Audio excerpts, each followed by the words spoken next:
All those in favor, say aye. Aye. Opposed? Public hearing is now open.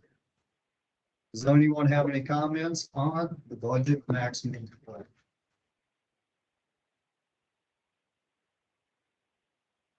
Make a couple of quick comments if you want to, Sure. just for review, so everyone knows where we are on that. Okay, work on that one. So, yeah, so the max levy is where, maximum levy is at 10 cents higher than last year. For everyone who was here for budget meetings recall. So we're planning on, it's a 20-cent increase in the general fund and a 10-cent decrease in the supplemental fund for a net 10-cent increase. The resolution today is actually approving the dollar amount, but that's where we got those dollars in those levy rates. So. Because it's more than 102% of last year's dollars requested, it takes a 2/3 majority vote. So at least 4 of you have to approve this levy. Right. There's no comments. Entertain a motion to close the public hearing. I move to close the public hearing. Sorry. We have a motion and a second to close the public hearing. All those in favor, say aye. Aye.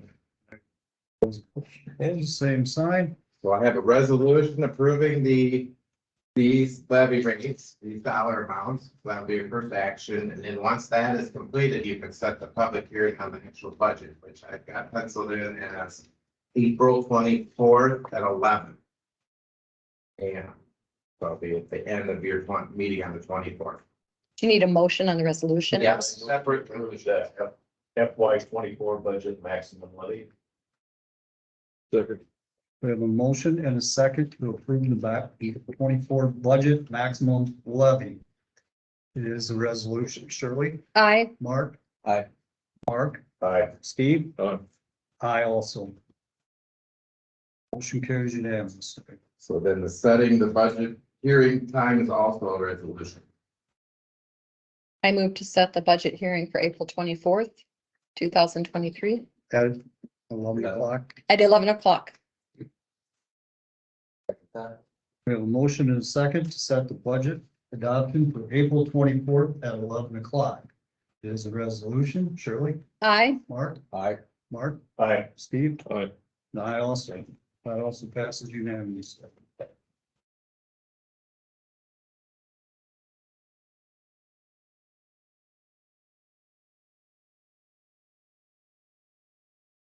Just what I have.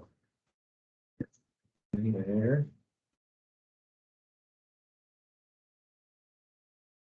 The one that was unanimous, and also all their names are right there, and then this is setting the public hearing for the 24th at 11.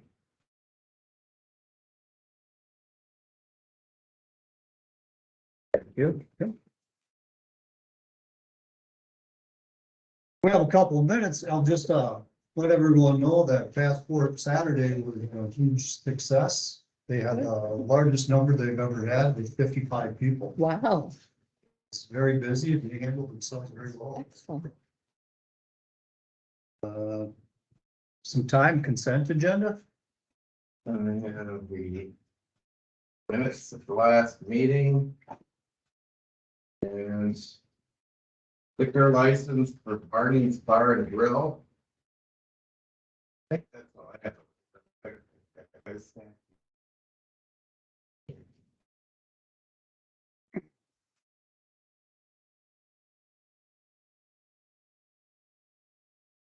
Yep.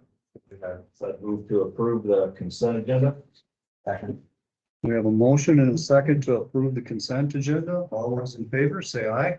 Aye. Opposed? Carried unanimous. Any committee reports? Our tour of Vesterheim Monday was really, that is such a beautiful building. You get a chance to go in there when they open it up. I think September 30th, maybe. Sometime around that time, there's a public open house for it. It's a really nice addition to downtown Decorah. My Northeast Iowa Community Action met down in West Union Monday night. Head Start has people on waiting lists. All their programs are full. So it's a wonderful thing to have that filled up. They do a good job with that. And then IT, I think the IT meetings went really well on Thursday and Friday of last week. Yep.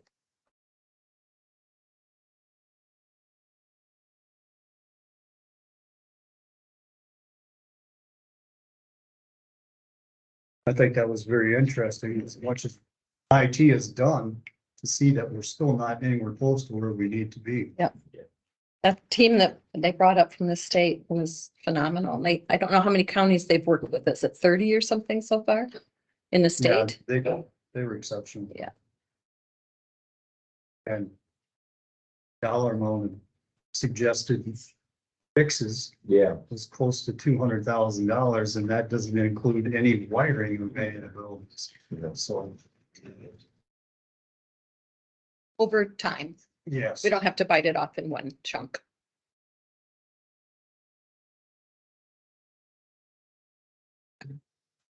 Probably one of the most thorough presentations that I can ever recall. The amount of work that they did and the detail that they dug in. yeah. Yes, they had their eyes dotted and T's crossed, definitely. Absolutely phenomenal. And the amount of time that they went through. Brief amount of Yeah, time. an hour. It was summing all up. There was 8 of them, Yeah, and they knew their stuff. It's kind of scary on the password thing, though, isn't it? That was an eye opener. Did he figure yours out? He didn't say this, so I was wondering like 20% of actually. He says, okay, but. So what we learned on Friday of Yeah. last week is passwords. Change your password like every 3 to 6 months, everybody. break 80%. 85% Yeah. and within 30 minutes. No, 3 minutes. I thought it was 30 minutes. A very short time. He was able to break 3 minutes, 80%. 30 minutes Doesn't matter. with a program that he had never used before. Yeah, That was available On the free internet. on the internet for anybody to download. yeah, he's there.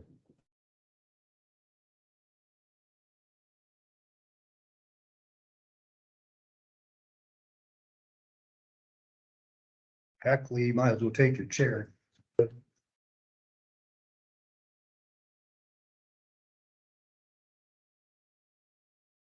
Next one, the next public hearing is that right if you have a resolution for that. It's used to proceed with it. I don't know. Thank you.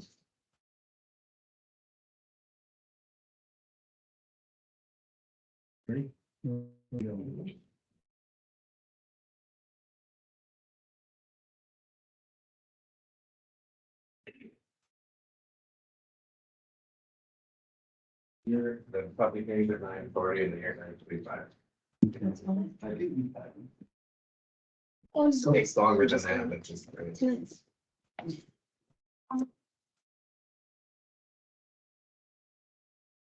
The owl, it looks like it's not connected for some reason. Can I? Mhm.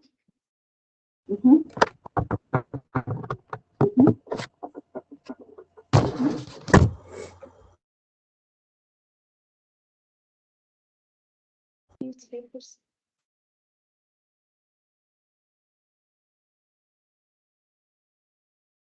Yeah, you guys can keep talking. I think they can hear you. We just not using the owl connection for some reason. It was working earlier. Yeah, when it says to the Full away.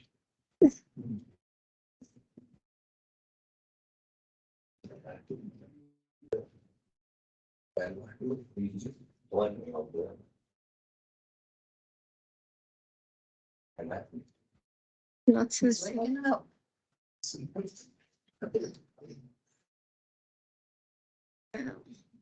I don't want to.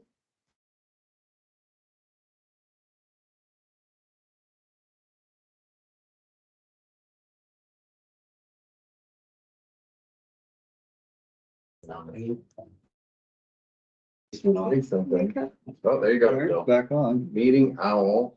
Okay, nice. Okay, yeah. You said it. That is someone who. Somebody who- Got it. Actually, I can do that now. Sorry. Thanks, Fatima. All right, back up and running. Next on the agenda, 9:40, a public hearing for vacation of a portion of right of way along 211th Avenue. I move to open the public hearing for the vacation portion of right of way at 211th Avenue. Second. We have a motion and a second to open the public hearing for the vacation of the right of way along 211th Avenue. Anyone in the public have any comment? You gotta vote for the Oh. opening. Probably should. All those in favor say aye. Aye. Now, does any of the public have any comment? Where is 211? 211th Avenue is a section of old US 52 up by OVLP. It loops from the North Wind Road and then comes back up and touches 52 again. The county inherited it from DOT when new 52 went through. We've had a couple instances in the past where right of way has been an issue. The second one coming to light, we decided let's just look at the whole roadway, get rid of what we don't need, just keep what we do need. And hopefully fix all of the issues that are with everyone adjoining it. And so everybody's stuff is on their property and we're not way out in the field we don't need to be in and things along those lines. So, Did all of the issues get settled with the landowners? well, that's what this is for. I mean, Yes. as far as we know, there's one uncertainty out there that we're not sure. We have a solution for it if the landowners are willing to do it. It'll come down to them that, again, it's this little parcel that it's on the opposite side of the road of the person who's gonna get it, so is it worth it for them to keep it? And if we were purchasing right away, we could not leave that piece. Iowa code say that's a nuisance piece. You're going to take it and pay them for it because it's of no value to them. And that's, in this vacation, that's what we're creating, is this little nuisance piece. If they want it,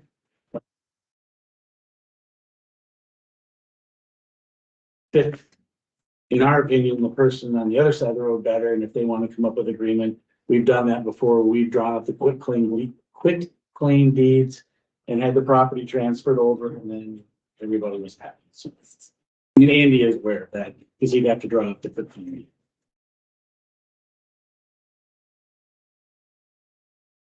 Will you all speak up a little bit with the traffic? It's really hard to hear you with your back to us too. And you can close the other window. Okay.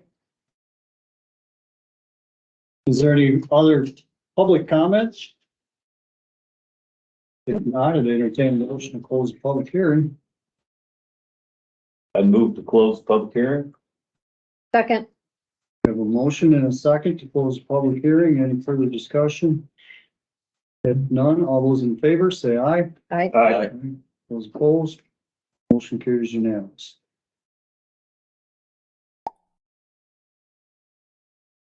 Does anyone want to take action on vacation? I move to approve the vacation of the portion of the right of way along 211th Avenue. Second that. We have a motion and a second to vacate the right of way along 211th Avenue. Is there any further discussion? If none, it is a resolution. Shirley, Aye. Mark, Aye. Mark, Aye. Steve, and I also. It passes unanimously.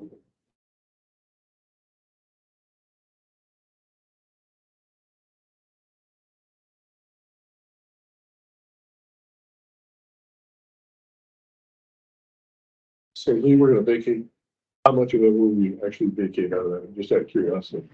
Total acres, it's on the resolution that It wondered, is it the whole strip there, the whole strip? not the whole thing. There's strips on, I'm gonna call it the east and west sides, just because it's the simplest thing to do.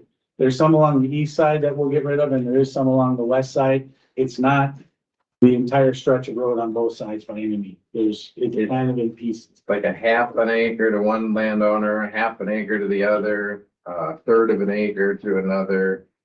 And Hundreds of an acre. 200 of an acre to another. Next to 52, between 52 and the right of way. Yes. It was acquired by DOT. Why they did some of the things they did, I don't know, but for what we're using it for, it's not necessary to be that way. It used to have curbs on that section, and those were cut off years ago. I'm not gonna tell you the road's in the greatest shape, because when we got it, it's not the greatest road, but we definitely don't need the width that we do in there for what we're trying to do with it, so. All right, what else do you have for road matters, Louis? Just a lot of FYIs. Our rock quotes are gonna go out today. Chickasaw and Howard County have theirs back, and they're $15 a ton. Last year, ours ranged from $3.34 a ton, or sorry, $12.34 a ton to $12.94. And Chickasaw and Howard are seeing 15, so I'm hoping my guess is what we're gonna see is close, because if it's not, that's gonna hurt, but that's all we can do, so. And we'll see, and those will be back on the 17th of this month. Those numbers are at the quarry. No, that is hauled by the contractor, yep. We already have they give us a mailing every so often what our quarry price is. It goes up when they feel they need to do it. We can get 1 or 2 a year, just depending on, fuel and whatever. Maybe up to 70 cents or So a month and a half ago. A month and a half Month ago. ago. Yep, and they could do it again. I mean, it's their pricing, so. Both the golf course road is already out on 237. They're gonna start taking that bridge down. See, they have a road close sign. Yep, they better, because when the bridge is gone, nobody wants to be in there. The golf course road, 175th Street, they plan to start that tomorrow. They're gonna start on the west end and, just progressively work east as they go. They informed us Tuesday of last week that that's just when they wanted to start. We did get a meeting set up at the Calmer Fire Station tonight at 5:30 if you want to attend. Just to kind of get an idea of how they see the project moving along, and just a lot of information so that the public is aware as they can be. We have our own emailing service. If anybody wants on it, they just need to ask us and we'll put them on it, and we give them updates as things progress along and things change, because they are going to change. There is no getting around that this is going to be an inconvenience to a lot of people, and we're going to try to minimize that as best we can. The contractor, we've worked with Kroll many times on these. They do a spectacular job, but they can't do everything. And the golf course is aware. The businesses over on the east end are aware, and the landowners know this is going to be there, and we're going to do what we can as fast as we can. But Is the school district notified? they are notified. Yeah. Okay. What's the projected end date again? I suspect they won't be out there till August. Hopefully they'll go faster than that, but Depends on if rain again, I suppose. yeah, I mean, if we get a lot of rain, we're opening up sections of this road, and if it rains on it, that's not helpful.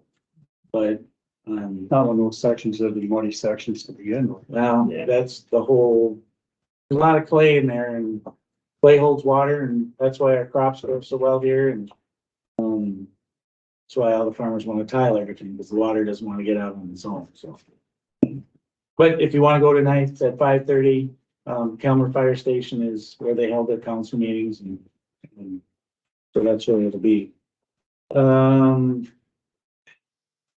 guys remember last year we had that incident, well, not last, yeah, it was last calendar year, where that bus got hung up on the track. And it really wasn't an issue with the tracks, it was just icy and the grade, we couldn't get moving like he wanted to. But we had sent, the way the DOT's funding works for grade crossing repairs. Last week, it was a year ago that it was sent to the DOT. That's how fast rail works. And I don't think God can make them work any faster. It's just how they are. But that is still moving now, and hopefully we can get repairs to that crossing and prevent that from ever happening again. So Was that the addition of crossing arms? I don't think it'll have arms. Lights.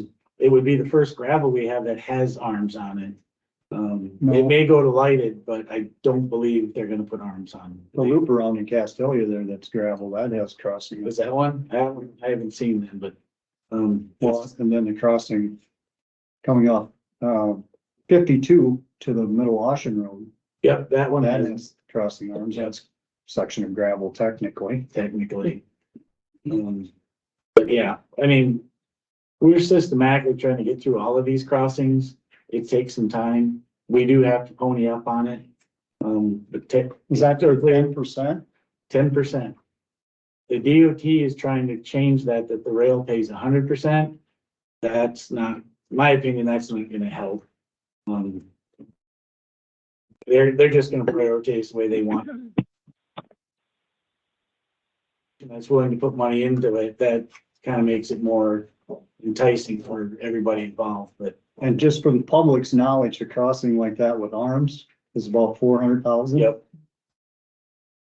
You don't think they're expensive, they're very expensive. But, and you're only on the hook for 10%, money well spent. It's only 40,000. Yep. Hmm. So, our trucks, the guys were there to see the new trucks being put together to kind of get everything controls and things like that, where the operators like them, so they're not, trying to reach behind them to do things. Jeff thinks we might see one of them, the first one yet this month. I'm hoping we do. The first three are tandems, they're identical. It'll take, once they make all of the cuts for the one, everything else is just cookie cutter right behind it. The single axle is different. It's set up different. I suspect you won't see all of them until July. I mean, they'll spill into next year, but the first ones might start coming, which is good because there's some trucks we just need to send down the road. Were the old ones being traded in, or are you selling them at auction? Because we weren't gonna use them, we just didn't feel it was worth spending any more money on them to keep them going, and we got rid of them. When it's all said and done, we bought 4 new trucks, we're getting rid of 5, so our fleet will be down 1. And hopefully they won't be on this yo-yo string back to the shop where it seems the spares run as much as the frontline trucks, but we'll see. It'll just be what it'll be, I guess. What do we get for a used truck on auction? 20s and the 30s, it depends. The one we got rid of, it has a box that the back tilts to one side and there's a belt in it. And then it takes the material to the front, drops it down in front of the drive wheels. So you're putting traction in front of your drive wheels as they're plowing the road. Joe Blow dump truck owner typically doesn't want that. It's just one more moving part that goes wrong and it doesn't suit them. So we don't get as much for those as we would just a standard dump truck. And if you looked at ours, they're pretty tough. You buy them, you're putting some money into them to keep going. That's just the way it is. Frames of, Yeah, for a long time, we used nested frames so you have a frame channel and you have another one that sits inside it. And that's the main thing for it, is that if it gets up and it twists, that nested frame resists that twisting moment. And now the frames are taller and a little thicker. But when you have that nested one, because we use so much salt, it gets in there and it's called pack rust. And that pack rust will take those channels and they'll just push them apart and crack them. So rust is very, very powerful. And if you own a car, you've seen what it can do. So Only the railroad goes slower than the rust, though. I don't know if that's even a comparison. Yeah. Just an FYI, steel is up to $185 a ton, and we've been getting rid of any piece of junk steel we can possibly get rid of, so. Jeff told me last week, we already had 6 or 7 loads that had gone to, Clayton Recycling. And so, we're finally finding someplace to, we've been kind of sitting on this stuff because it isn't worth anything, and now that it is, we're getting rid of it, so. The big one, you guys are gonna have to make a decision on this. I was contacted by Mitchell County, well, a few months ago, and now he's called me back, and they are interested in the Fort Atkinson Bridge. Their goal, they're working with a golf course, and I can't remember everybody that's involved in that whole project. But their goal is to take Fort Atkinson Bridge, just the truss portion of it. I don't think they really want the approach section, but I said, if you get one of it, you get it all. And, unless you guys really want to fart around with an approach section, but I don't think we do. If they want to take it apart, match mark it, and then haul it into Mitchell County, it's to this golf course, and re-erect it, to replace a bridge that they currently have. Their current bridge is a floating bridge. And I think it's the Wapsie, it might be the Cedar. I don't remember the stream, but it's a, The seal.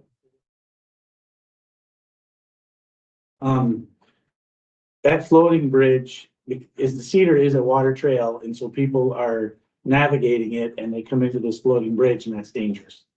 So they want to get rid of that floating bridge and put one that'll span, and then people just go underneath it. What they're asking is if they can pay a contractor to take it down, match market, and store it on site where it is now, which basically means it's just gonna sit on the road ton. We're gonna vacate portions of that road once that bridge is out anyway, because there's no reason to keep them. Some of it has to stay, obviously, you gotta get to the park, but some of it, there's no reason to keep it anymore if that bridge is not gonna go back. For it to sit on that stretch of road for a little while, I personally don't have any issues with it, but we do have to put a drop dead date on it. Otherwise, that thing will sit there for 15 years, and we don't want that. Do they carry the liability on that pile? They would have to list us as an additional insured under whatever policy they're putting on that. I would want some type of permanent closure, so someone's not gonna just, turn our barricades to the side, take off and run into this thing. But that decision is up to you. Sell it for $1, then I would waive the $1. I was wondering if we had to lower the price down. I don't think you do. I think quite honestly, this is the most interest I've ever seen in an old structure we have. And if they want it and they can use it, more power to them. It is historical. And it has some very unique characteristics to it.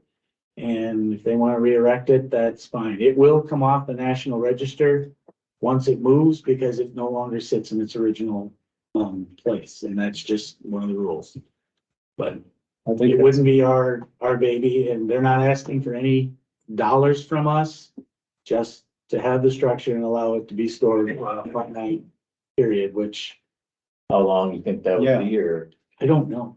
Can we set a certain amount of time that They- it has to be moved by? They have a couple things they need to do first. I want to know that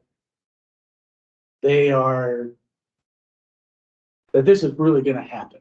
I mean, it's a great idea, but finding funding for this, if funding was everywhere, everybody would be doing it. Hardly anybody does it. I mean, there are bridges that have been moved, but not that many. We have 2, 3. The rest of them have been taken down or just left in place. But we Sounds like need to we get need to it, wait and we see need what to they get it say. down anyway, right? Yes. Years down the road, That's a that benefit to us. change their Yeah. mind, you can sell the material we would- easier or the stack than it's a. Yeah, we would retain ownership if they, they go past their drop dead date.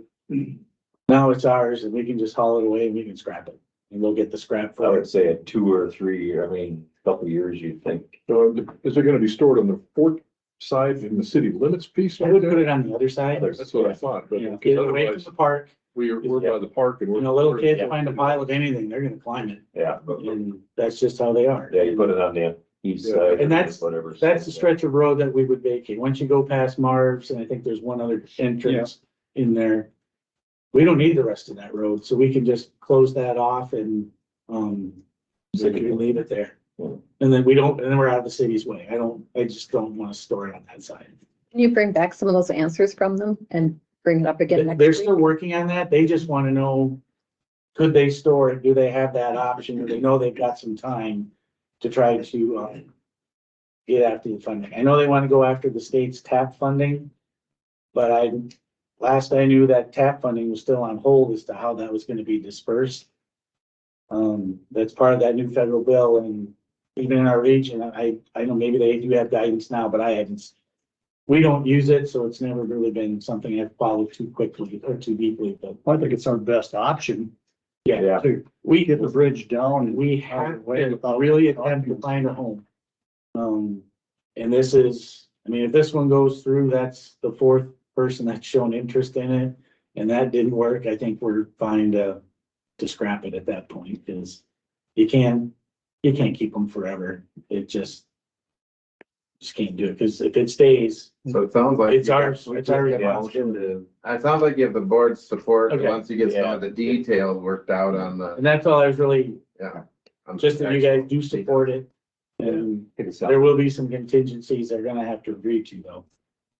If it works, I think it's a great deal. Yeah, it's out of our hair and we didn't have to pay for it. All right, Are we still responsible for the abutments in the channel, or do we have to? the pier, yeah, I mean, it would all be ripped out. I mean, if we have to pay to take the abutments out only, that's fine. I mean, that, we would have paid for that either way. Yeah. But the pier would have to be removed from, 'cause that sits in the channel. Sits in the middle channel. The abutments sit up on the bank. That would be their, They don't want that pier. yeah, but it would their cost or our cost take care of If it? that's a breaking point, we'll pay it. I mean, they're gonna pluck right out of there. It'd be pretty. Yeah. They're not in very good shape. And that's why it's closed, is that pier. That pier is the controlling factor. Mhm. All right, that's all I have. Unless you guys have anything else? Last fall, we were gonna put a couple loads of rock at Wellington Place, and we decided to hold off to the spring so they didn't blade the fresh gravel. It needs it now. Okay, If you wanna talk to, well, we get up with them and just get it to them when we yeah, can. there's two different spots back there, pretty easy Yeah, to see where it needs it. I've seen one. I guess I don't know where the other one is, but I've seen the one and it's pretty One closer to our driveway going back to the other sheds, and the other one's around the around. back corner. That it's already been tried to be filled up once, but it's settled back in. Oh, okay, Could use a little bit more there, because it's right along the road back in that okay. corner where that big mud puddle. Yeah, we'll find material to put in there and try to level that up again. How deep was it, you know? It's only Oh, down about enough for the cone to drop all the way in, so you don't see the cone. So, Oh. yeah. We better get that team. and it's right along the edge of the road. You Yeah. can easily drive into it. Okay. Yep, I'll let them know. Just go back to gravel, I mean, how much gravel would we need to satisfy people's needs on the roads? You could spend every dollar we had in the budget on it, and I don't think they'd be still happy. I mean, gravel roads are very dynamic and, I mean, a lot of the arguments we get is what's good stone versus what isn't, and, I mean, I sent you guys that, those numbers where, I mean, it's gone up 258%. Your guys' best efforts, I don't care what you guys do, you're never gonna get over that hump. You just can't. There's no way. Just take, for instance, if it's $15 a ton, put 300 ton a mile, it's $4,500 a mile, you take it times 800. Yeah. You're looking at $3.4 million. And Just, then our budget, our roadside budget is what, secondary road budget is 2.68 something. that's what you generate. That's what we generate. Yeah. Yeah, It's, we couldn't even come up with enough what we generate to do what you really need to But I think the public needs to know that you might say, we need more rock and that face. And they're not telling you something that's not true. I mean, it is true. It's just, And when you say it's more expensive to have a paved road than maintain it, well, that's about the only solution to just paving everything. paved roads are more expensive because of the maintenance they require, and their maintenance isn't as easy. So if people want better roads, they need to, people pay more money. They need to lean on the legislature, who's only increased their budgets or our road funding 47% in 20 years, and our rock budget went up 258%. I mean, that's, our equipment's gone up 200, concrete and asphalt are 150 and 160. You know, what the board has done, they tried. And I mean, like 93%, that's the biggest jump. The feds only helped us 61% and the states helped us 47%. I mean, that's the reality of where this is at. And best stone in the state. And we have tried very hard to take some of the poor quality quarries and exclude them. And I can tell you there are counties in the middle of the state and the southern part of the state that would kill for the stuff we say no to. And I mean, we do have roads that are too wide. We can narrow. We've been working on that slowly. That doesn't go over well. But you know, when you're 24-foot wide versus 34-foot wide, you take that 10 feet out of there, you just made it way easier for that blade operator, and he can make his material go farther. There's not one real answer to it, and just putting rock and everything isn't going to solve the problem. Have we already seen that other concrete increase that they were talking about? We saw it from when we did the North Wind Road to 175th Street, and it went up. I know it went up last fall, that October, I think it went up about $15 a yard. And I heard that there's gonna be another one coming imminently. Yeah, we've been under contract since July, so they can't change it. We let again. I know DOT's average prices are going up. Asphalt actually liquid asphalt went down. So, I mean, we're watching it. Most of our system is asphalt. that's But- oil price driven or so. Yes, it's very much oil price, but so is concrete, because Yeah. when you have to process the cement, that's petroleum that does that. And fly ash is gonna be another problem. Yeah, it's not as plentiful, and they're shutting these plants down like the one over on Lansing. In Lansing, that's where fly ash is created, and they put other cementous materials in there, but now our curves are getting longer and our strengths aren't as good. They're not awful by any means, but they're not what they used to be. And It takes fly ash longer to cure now too. means people have to wait longer for the slab. We'll get on it eventually. All right, anything else? Thank you. Yep, you got it.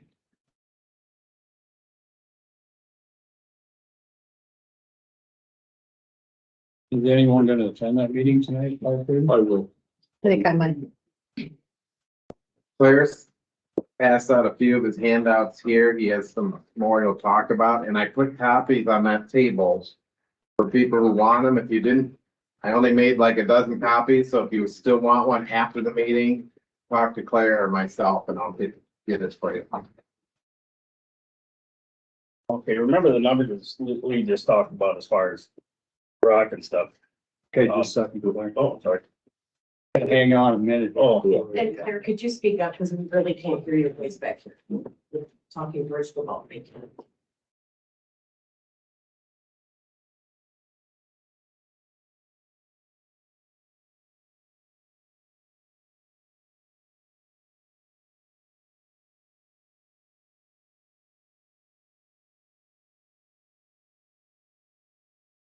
This is yours, right? All right, next, 10:10. Next on the agenda, Claire Askelson, comments on roads and roadside management. Go ahead, it's all yours for 10 minutes. my name is Claire Askelson. Live at 3046 Middle Hesp Road. I live in District 1. Mark Vick's my representative supervisor. I am not a recruited presenter. I'm doing this on my own. And, I'm not gonna talk about myself. There's a lot more important things to talk about. I feel if you don't live on or drive our gravel roads with frequency, or live in Winneshiek, or don't live in Winneshiek County, I don't feel you should be telling the supervisors how to manage their roadsides. Because our roads are not in good shape. We're a long ways from having good roads. Public safety for residents and visitors through proper road maintenance should be the utmost priority for the Winneshiek County engineer and supervisors. I'm concerned about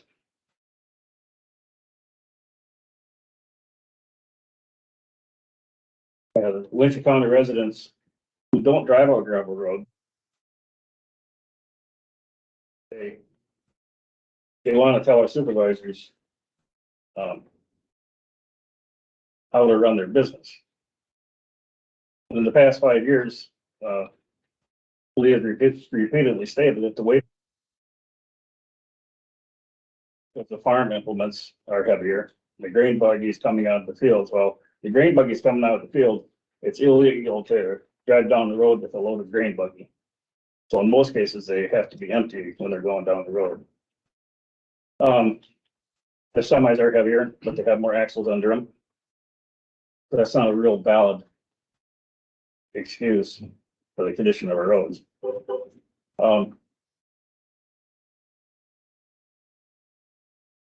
The biggest reason our roads are in the shape they're in is there's just not enough rock on them.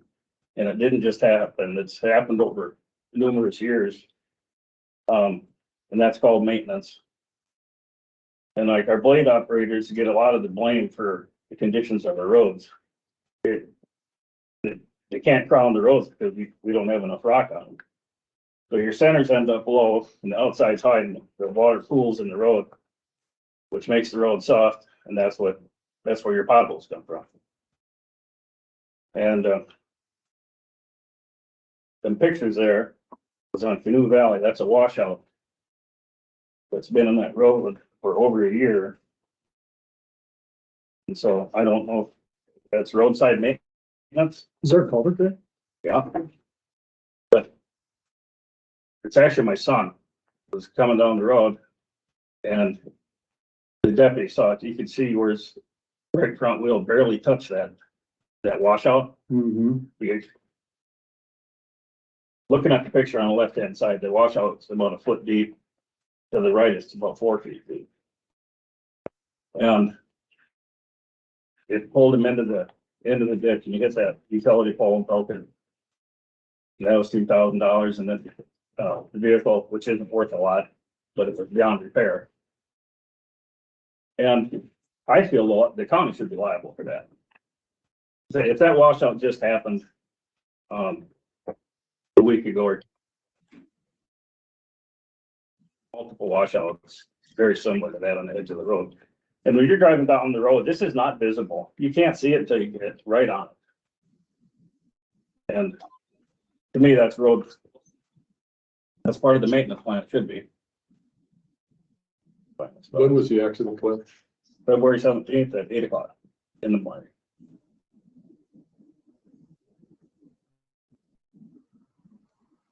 And it was deputy was Mr. Smith. He's got pictures of it too. And he didn't charge my son because on account of the washout. Unsafe road.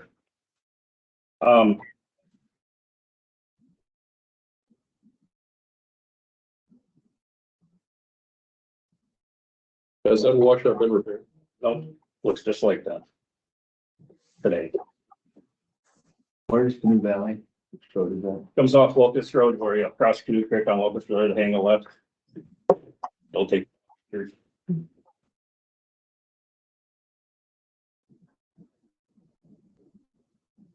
They put no red flag. Nothing. Is that There's more on Meadowlark too. is that down like Greenwater? Yep. Comes off there. Yep. Was the foreman of that I have no idea. Oh, okay. Roadside management drives by there all the time. And they So if you can't see it, if you're driving by, like you just said, then they wouldn't know unless you can't see told it them. if you're approaching it. It's, drive out there, and look at it. Look pretty visible to me. I wish more people would drive up these gravel roads. Well, And then, what's this time? This is February, so people are bleeding snow off of there and shouldn't the operators report the problem? I don't know, I don't work for the county. Yeah, There's no snow on the ground. This picture was taken in February. So there's this is the I accident. would find it hard to believe if somebody wasn't seeing some of the watchouts. I'm just asking. Should have a red flag there. Yeah, well, it should be, yeah. I'm not disagreeing with that. I'm So you'll work with the engineer to make sure that this is Yeah. checked into. Yeah, That's what your town clerk. There's more of them. Oh, yeah, no, But at the very least, it should have red markings there of a flag of some sort. that's not fixing a bump on the road, they just put up a bump sign. I know. That's Illinois. And, I feel we have no business worrying about planting flowers in our ditches.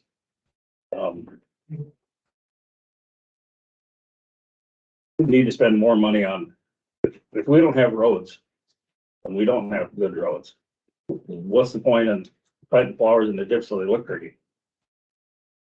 And it's stated, in one of the meetings, it said that a tourist, for tourism, it'd be good. Remember that? Of course it is. Yeah. They have It good is. roads. Yeah, They have good roads, but no, they have flowers in the ditch. they have good roads. It's important. They don't want to drive on a road, so they choose that connect. And I've never heard of people coming from out of state or out of town to look at their road ditches. And our road ditches are full of brush and large trees. That one is on the sharp curve on Middle Hesper Road. It's about 8 feet off the road on the curve. And isn't the county liable for having a safe ditch? Safe getaway? I don't know. I would think they would. And we have, that should be our, if we're gonna do anything in the ditch, get rid of our brush. And with 800 some miles of gravel, it's gonna take a long time to. County does have a skid loader with the Hydrax. I think they actually used it just north of me the other day. And it's been, It's over by me too. I wonder what that is. He had like 6/10 of a mile measured that, and the whole day you got like 6/10 of a mile done. So went in at the 800 and some miles, it's gonna take a long time, and that's the small stuff. Mhm. But that's where we need to concentrate our funding and our time, is safer roads, so. And the wild parsnip thing, I cannot believe, this come out of the Minnesota DNR. So our road ditches are plump full of parsnip, I mean, full of parsnip. So if you read on the threat to Minnesota one, you get these? Yep. Mhm. Okay, at the bottom of that first paragraph, it says wild parsnip has also been found to invade native prairies. So why would you plant native prairies and leave the parsnip? It makes no sense. So. Well, another thing is the 10 acres up on top of the hill that you may rent or sell. It's not hard to, statement was made last week that you can already get to it. Back in the 80s, 70s and 80s probably, I harvested the corn up there many years for Winneshiek County, because Winneshiek County used to farm their own ground. And where the industrial park is out there, that was all cornfield. The whole thing was. So it's not a problem getting equipment up there. And probably to sell that land would really be, they're looking for more places to develop for housing. That'd be a great place. That land's worth nothing to the county. And it's an asset, it's not.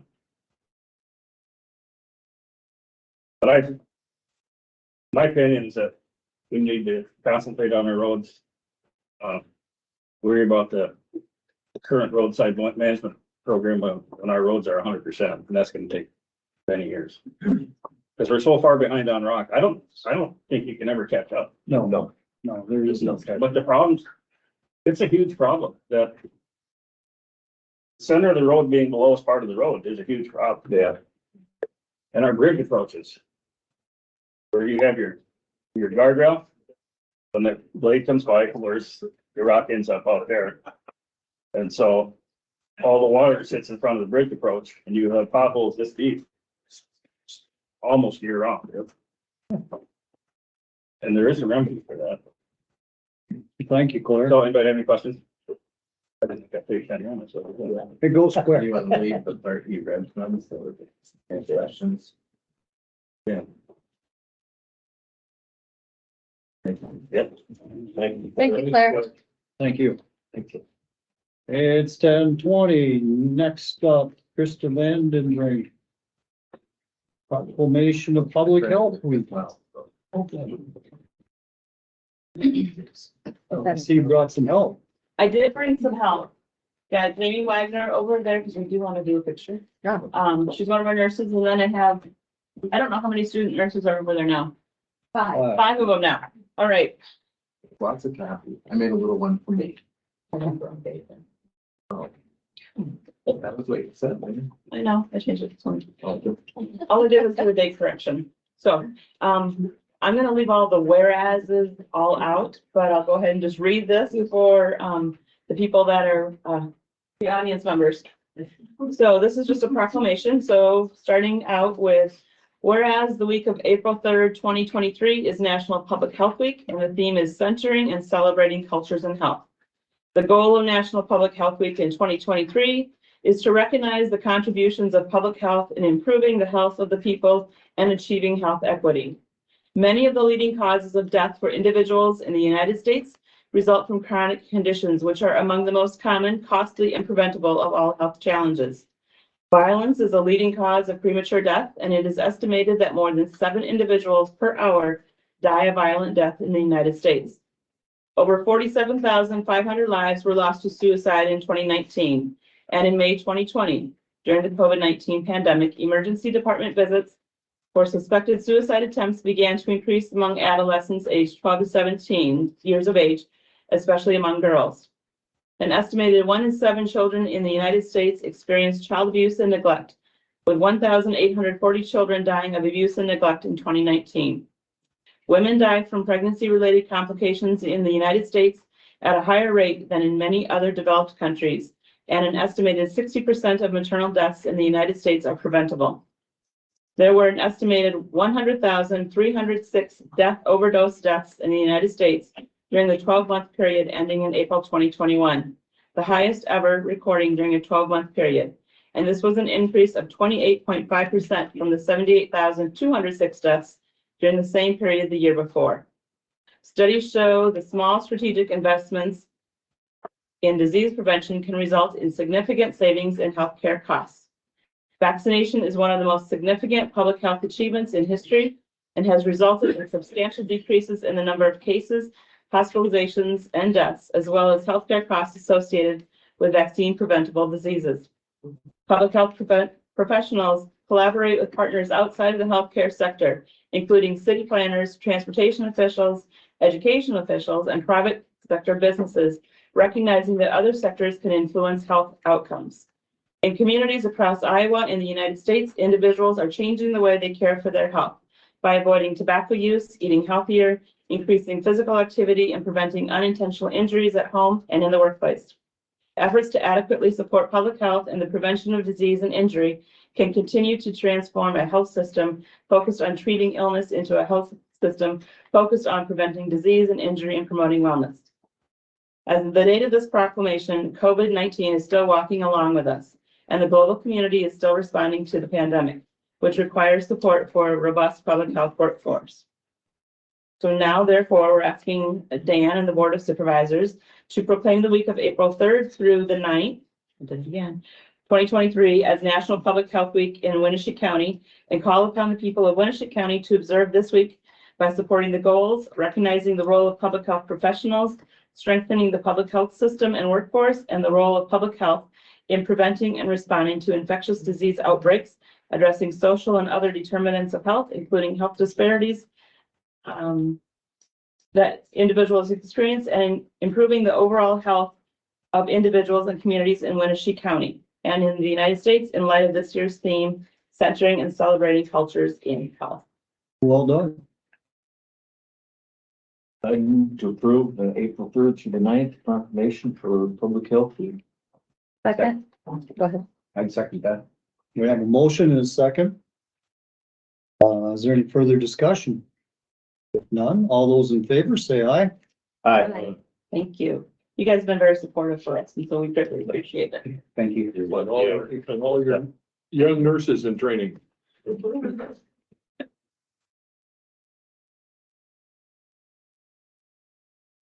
And I will just share with you, since I'm here, we look really good for our age, don't we, Jamie? Our agency turned 85.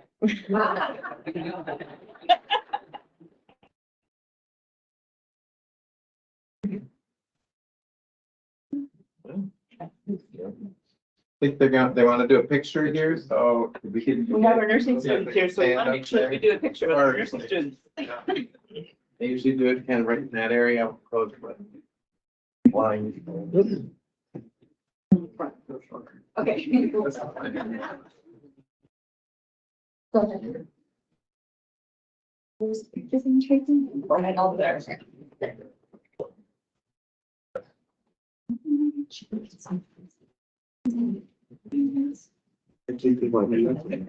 You're coming up to Mark?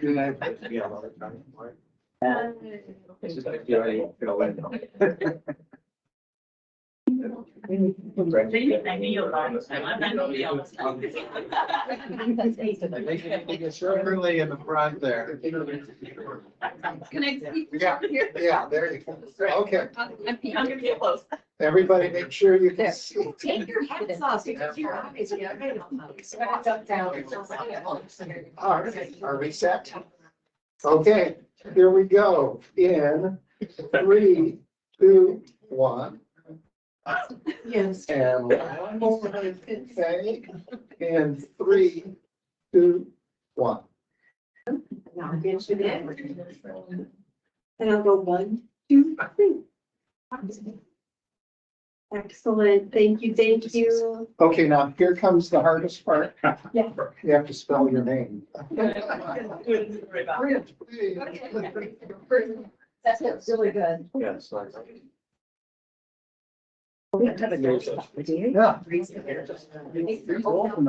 They are. But they were closed for the backdrop of the picture. It's too bright. But they're holding the doors open, so that really feels good too.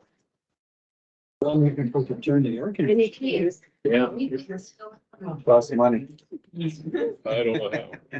I don't think that one stays open. I think somebody pumped it. They don't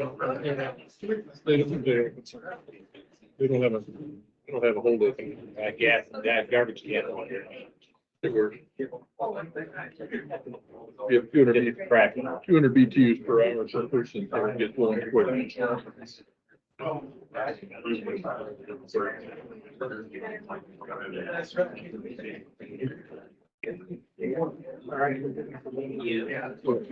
student nurses, that's good.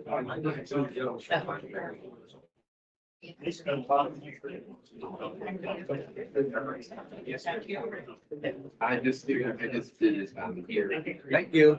Thank you. Okay.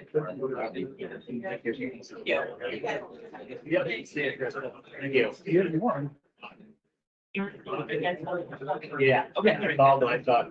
Okay.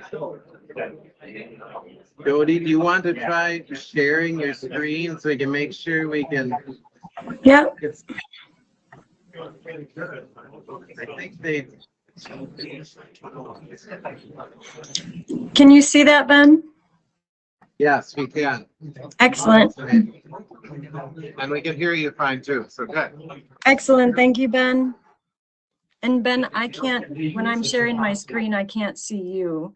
So I'll count down. Just a second, I can't hear you. It's really noisy here, so. Next on the 10:30, Jodi Enos-Berlage, and she will be, joining us remotely, so if everyone could keep their voice down. It is, about the farmland lease proposal. Go ahead, Jodi. Thank you. That's Dan, right? That said that? Thank you. Thank you. And thanks. I really I normally, this is not my style. I would have much preferred to be there in person, but I received news Thursday night of an opportunity of both my boys to coordinate a student visit day to Washington University. So I'm joining you from a hotel room in St. Louis. I hope that illustrates how interested I am in being here. I'm starting with a quote, actually. So what I'm going to do today is share with you a little bit of background information. Some of these slides are coming straight out of a TEDx talk I just did on this topic 3 weeks ago. And that just really got me so much more interested in it because of the research and data that was uncovered through that talk.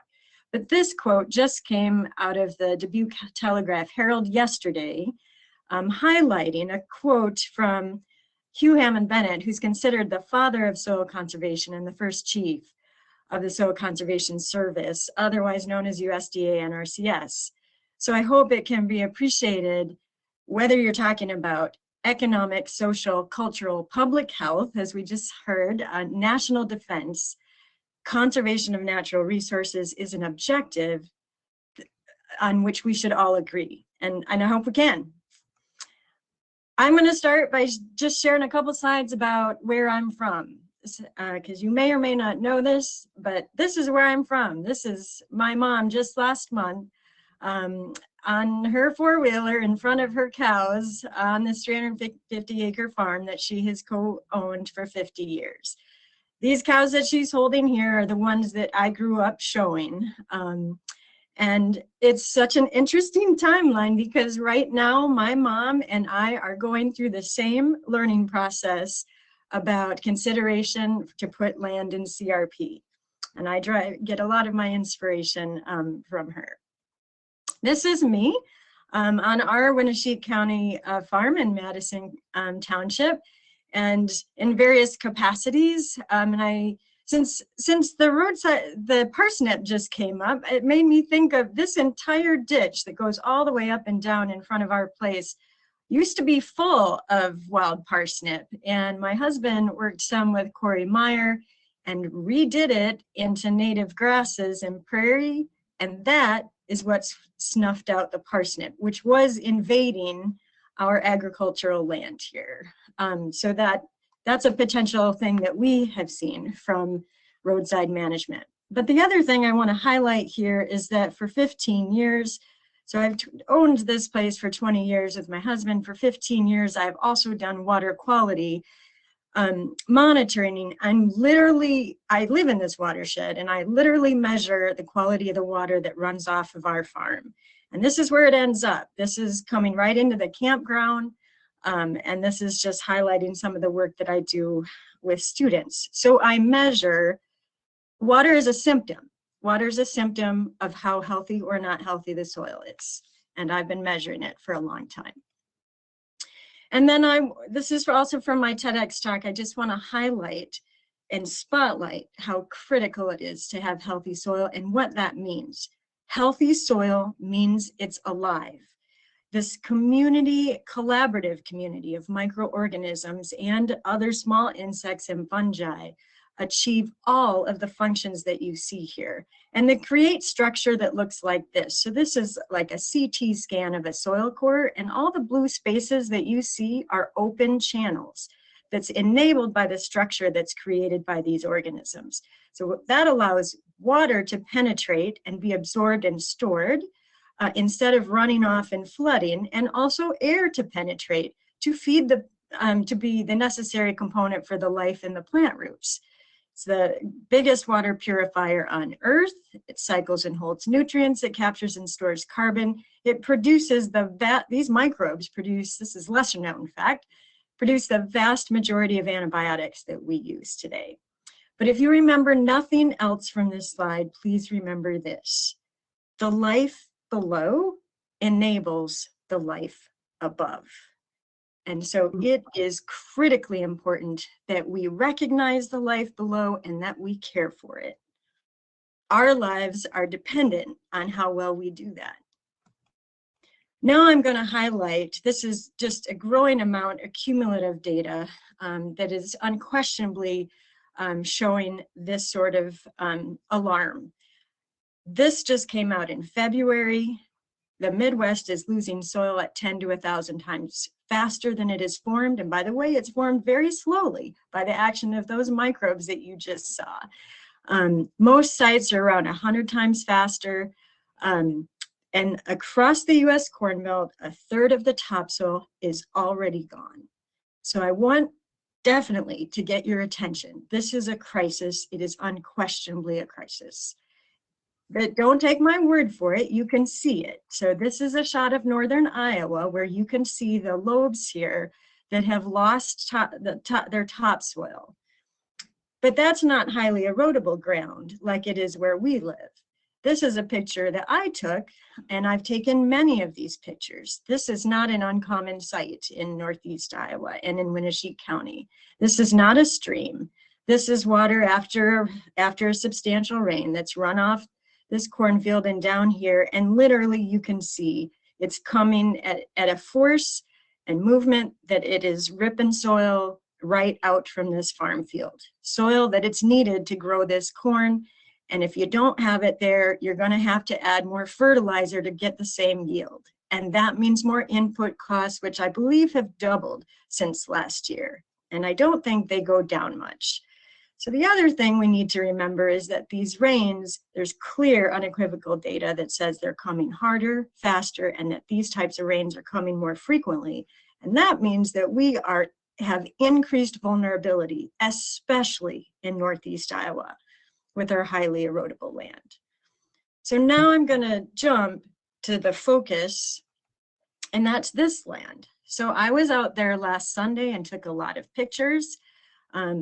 And these are the site characteristics of this land. It is highly erodible. Over half of it is categorized as an E slope. So that means a 14 to 18% slope. And I can tell you after being there, this picture doesn't even do it justice. The other thing to note about this land is that it has low ag and crop productivity. So its CR2 rating is 47. That's not attractive from an farm agriculture perspective. And 65% of the ground is actually less than that. The other thing, so I've been in conversation with Corey Meyer. The county invested $4,000 last summer, midsummer, to seed this previously row cropped ground into expensive and high value and impact tall and short grass natives, about 34 brich species and a P2 heavy grass mix. The important is that the specific mixes were specifically designed and tailored to this site and the soil type. So there's been a very substantial investment from the county less than a year ago in this ground. So now here's what else is happening on this ground. If I back up, actually, I want to back up. So there's a waterway right here that's kind of at the low point, one of the low points to the ground. And the waterway is not shaped correctly, honestly, to funnel appropriately into where it was aimed for water to go. So water is going other places. And around the corner, you can see multiple. This is right off the previously row cropped ground, now in grasses, gullies. And I hope you can appreciate, like, there's a lot of brush and stuff here, but these are deep gullies and there's multiple of them. And so the land has been eroding substantially. So that's what's going on with the land. So in light of this and my personal and this community's interest in protecting resources like this for all the reasons I just described, I am personally going to offer, if I'm allowed the opportunity through a lease adjustment, the subject today, a very competitive rental offer for what I'm calling 10 plus 1 years. 10 years is to enable it to be in a 10-year CRP contract and protect and maintain the investment that's there. That's to help me pay for the county's rental charge. The 1 year is because the county's rent, which I assume would probably start in May, doesn't follow the CRP schedule exactly. So I would need to rent it for 1 additional year at my own cost just to get it into the 10-year CRP program. And I'm raising my hand because this ground is worth that much to me to do it. And so what I want to try to share here is that I view this as a win-win-win, and actually a fourth win here. So the county makes money hassle-free for 11 years. That $4,000 investment is not wasted. I'm actually going to pay you to increase your property value by increasing soil health. This coverage covers 4 of the 5 soil health principles being chartered through the USDA and NRCS. We also have local data in the last several years, a Winneshiek County study that asked the question, does 10 years of CRP achieve something measurable for soil aggregate stability? Meaning, do the microbes have enough time and stability to get there, to make the glues, to aggregate the soil and prevent erosion and increase its soil health? And the answer is yes, this data definitely suggests that. The other piece of this is that we're also struggling with is that this will increase opportunities for pollinators that are critical for our agriculture and food production. So 95% of human food comes from the soil. And we're losing butterflies, honeybees, native bees. You've likely seen the press on this, but they are in dramatic decline. And here are some of the named major contributors by the USDA: habitat loss, intensive farming, and pesticides. One specific example, the rusty patch bumblebee, this is coming from USDA, down 87% in the last 25 years, and it's now on the endangered species list. These are organisms, insects that we don't think very much about and often maybe are annoyed by. Our lives depend on them because we live off the ground, the organisms that come from the ground that they fertilize. So in addition to those wins, I'm going to offer a win for every county supervisor. It's a win for you to take pride, every one of you, in fulfilling duties that are in the Iowa Code chapter that have to do with 331, that have to do with finance, business management, ag and conservation, protecting and preserving the rights and privileges, and particularly property, the assets of the county. And it also serves your constituents that have been coming to meetings that show they care about this sort of stuff. But it also includes serving your taxpayer constituents and your farmer constituents, of which I am one. And I know others as well that have this interest. Finally, in regards to actually some things that I just heard from a previous speaker, and I wrote them down, it's worth nothing to the county. And I will tell you, it's worth something to me. It is worth a whole lot, and I hope I've explained to you why. And it is not ideal for farming, and it is also landlocked, hard to get to through that easement. I drove it in a 4-wheel drive truck. That's not attractive for housing development. But the biggest piece is that the county has this asset, and if you sell it, it will be gone forever. Forever. And so I'm asking this group of 5 supervisors to consider a vision that's 20 years from now, because we're on track to lose more soil and more pollinators and etc. And we'll be vulnerable in our food production. And you are sitting on an asset. It's worth more than you realize. And I'm going to pay you to improve it. So what is needed?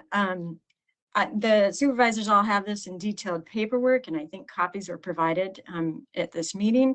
So the 11-year lease, as I indicated, something in the lease that says if the county, since they own it, decides to sell it, that either the county or the purchaser is financially responsible for the remainder of the CRP contract. What is needed to do this? It's not hard. I've done my research on this. By next Friday, a county representative needs to call the FSA, and you have the phone number, to obtain a rate and the points that it would get. That takes about 15 minutes for them to do. They'll prepare the paperwork, and then just both the county and myself need to sign it. What that does is start the process so that we can apply for CRP. We'll hear back potentially as early as May 7th. That is, or actually before that, but this is the window in which I would need to have a signed lease in hand so that I can accept the CRP contract. Might be a week or so after this, but it could be as early as that day. That's a day that I would anticipate the county, if they're going to rent it to someone, they'd want to be on that timeline anyway. Okay, so then final slide here. This is just as a question to anyone. I know that county supervisors are business owners and farmers and property owners. If you owned property and received this kind of an offer, make money, no hassle to you, have it increase in value, prevent a loss of money already spent, prevent further loss of value from that property by the soil's departure, and do good for agriculture, food production, and human and non-human life. Wouldn't you take it, or at least seriously consider it? And in that context, I am here to ask, is there anything else you need from me to consider this request? Really appreciate your time and opportunity to be here. And I'm happy to take questions, and I'm also going to stay, as Ben asked me, he thought it would be a good idea for the upcoming 15 minutes with the attorney in case there are any questions. So I'm going to stop sharing my screen so that I can also see you, and we'll go from there. All right, thank you, Jodi.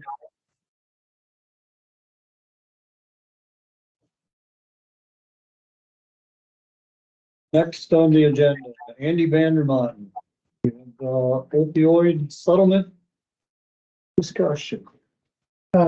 Before I go down that road, I came in for part of the last presentation. Keep in mind, we've always done 3-year farm leases. The only reason we've done them for 3 years is because they don't require public hearing. So if you decide to go this route and decide to do a 10 or 11-year commitment, keep in mind that you need to do a public hearing. That's all I want to point out to you. It's definitely a possibility if we want to pursue it, though. If you want to pursue it, it can be done.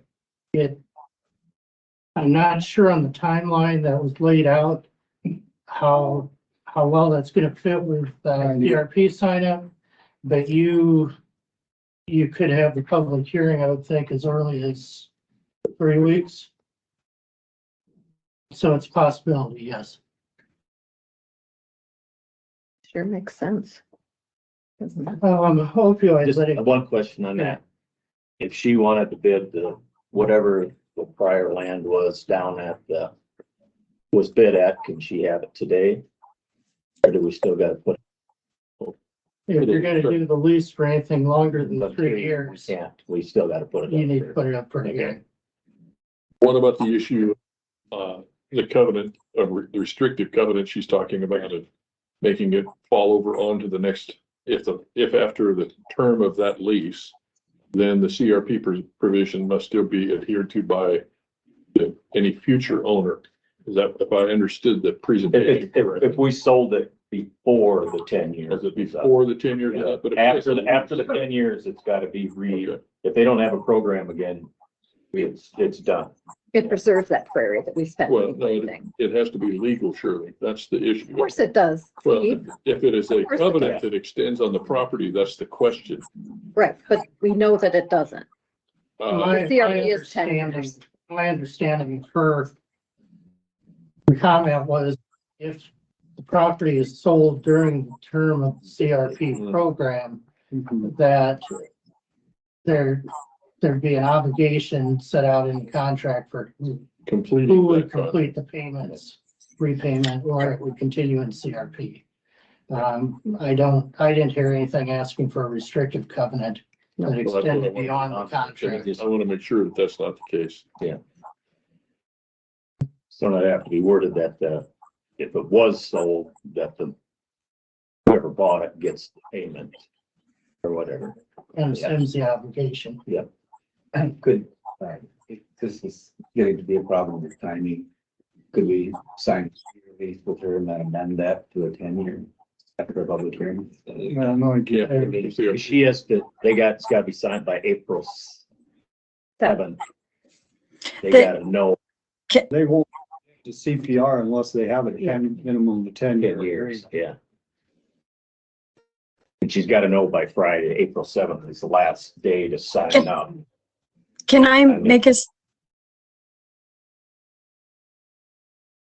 Yes, Yeah, go ahead. if I can, so the date, the Friday date is only to apply. It does not, there's no commitment. And so, but if we don't make that deadline, there's no opportunity to get it into to apply to the CRP general program. So probably within a week or two, we'll find out if it's accepted. And then that starts a 30-day clock. And I would need to have a lease within that 30-day clock in order to accept the lease. So, All right. but the actual doing it doesn't, there's no commitment either way. I don't have a lease, the county doesn't have to, and I don't have to accept any contract. So no one is out anything by just starting the process by April 7th, and it would take 15 minutes from the FSA and just a signature from me and an appropriate representative from the county. That is my firm understanding from extensive engagement with the FSA folks. Thanks for clarifying that, Jody. Thank you.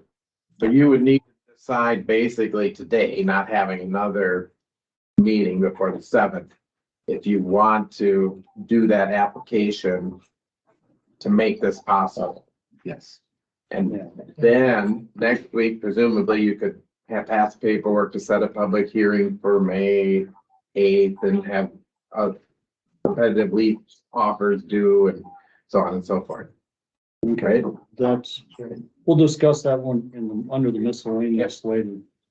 But if anyone has any legal questions, this is the time. All right. Opioid litigation. On January 2, 2018, the board authorized the county to join in the opioid litigation that was being brought in Ohio. Since the commencement of that, there have been nationwide settlements. Let's see, in 2021, pharmaceutical distributors, McKesson, Cardinal Health, and Amerisource Bergen settled, along with some of the manufacturers. We have received some of the funds from those settlements in 2022. 3 pharmacy chains and 2 other additional manufacturers have reached settlement agreements. I'll pass out just a summary of these for you to look at if you'd like. These are just overall numbers in terms of what's being paid out to the states, the counties. The settlement from 2022 by CVS, Walgreens, and Walmart, and the 2 manufacturers, that won't be paid out until, they won't begin making payments until August of this year. So what we have received so far has come from the settlement in 2021. Which typically is the J&J settlement. We have received to date $61,850. We have paid out $3,267, which I think is basically Narcan purchases. Some of this has been prepaid because our annual payment is anywhere from $2,800 to $6,000 some $100, and I think we've had about a 5 or 6 year prepayment. Do you recall, I Bill? don't remember the years. But it was prepaid, so we have a nice amount of, at least that first settlement coming in. Second settlement, we won't get our first payments until about mid-August. The state and the counties, well, the state of Iowa, the overall share, half of it goes to the state. The other half is divided amongst the counties. Winneshiek County receives 0.367 of 1% of any payments that are received on the county share. The settlements are typically set up for an 18-year payout. And like I said, I shouldn't say a good portion, a number of the early years have been paid already on the first settlement. And we will continue to have payments coming in periodically over the balance. The settlement terms include a requirement that the county use the funds essentially for opioid related expenditures, addressing addictions, providing services that would help reduce the opioid problems here in Winneshiek County.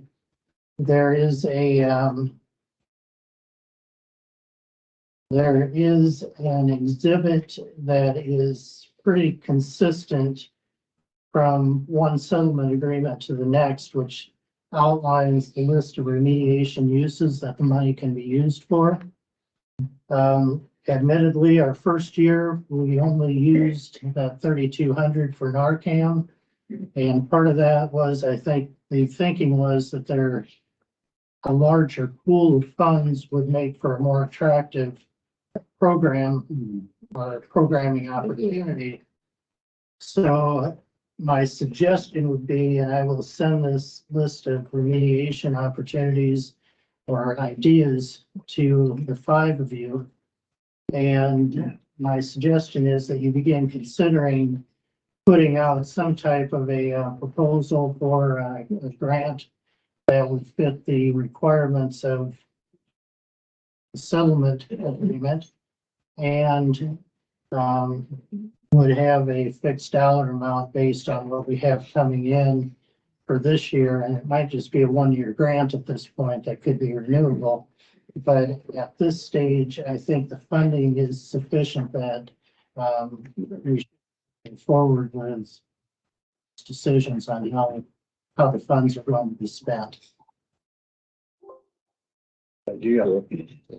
So I will get even the settlement agreements to you. If anyone else is interested in looking at that, there's a website called nationalopioidsettlement.com. And it is, you can find it's Exhibit E. It's pretty easy to locate on there.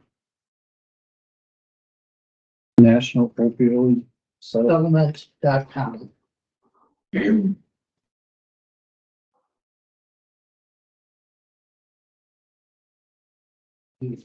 Questions? Questions on anything else? Do we have this on the agenda for next week once we see that Exhibit E? I think you should take more time. More time, okay.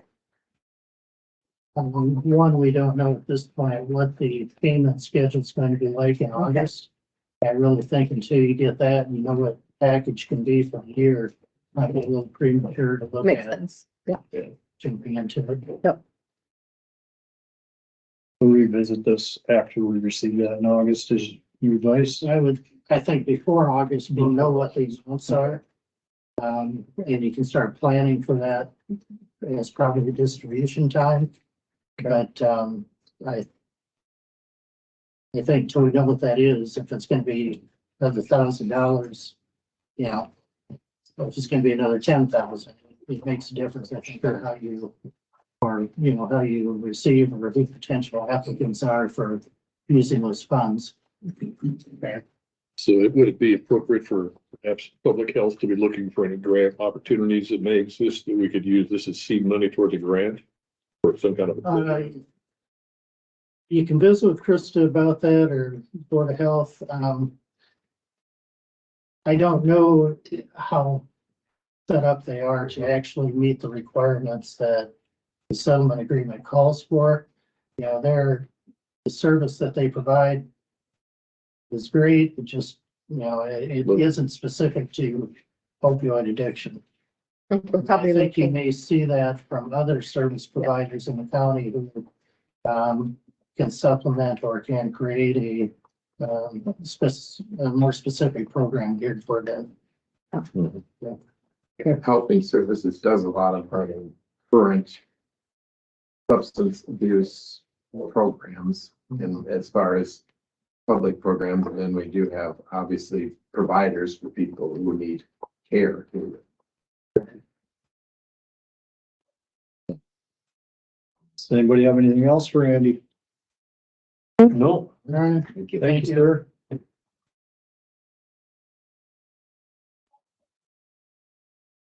Next on the agenda, Shirley Vermace, IRVM program report. 30 minutes.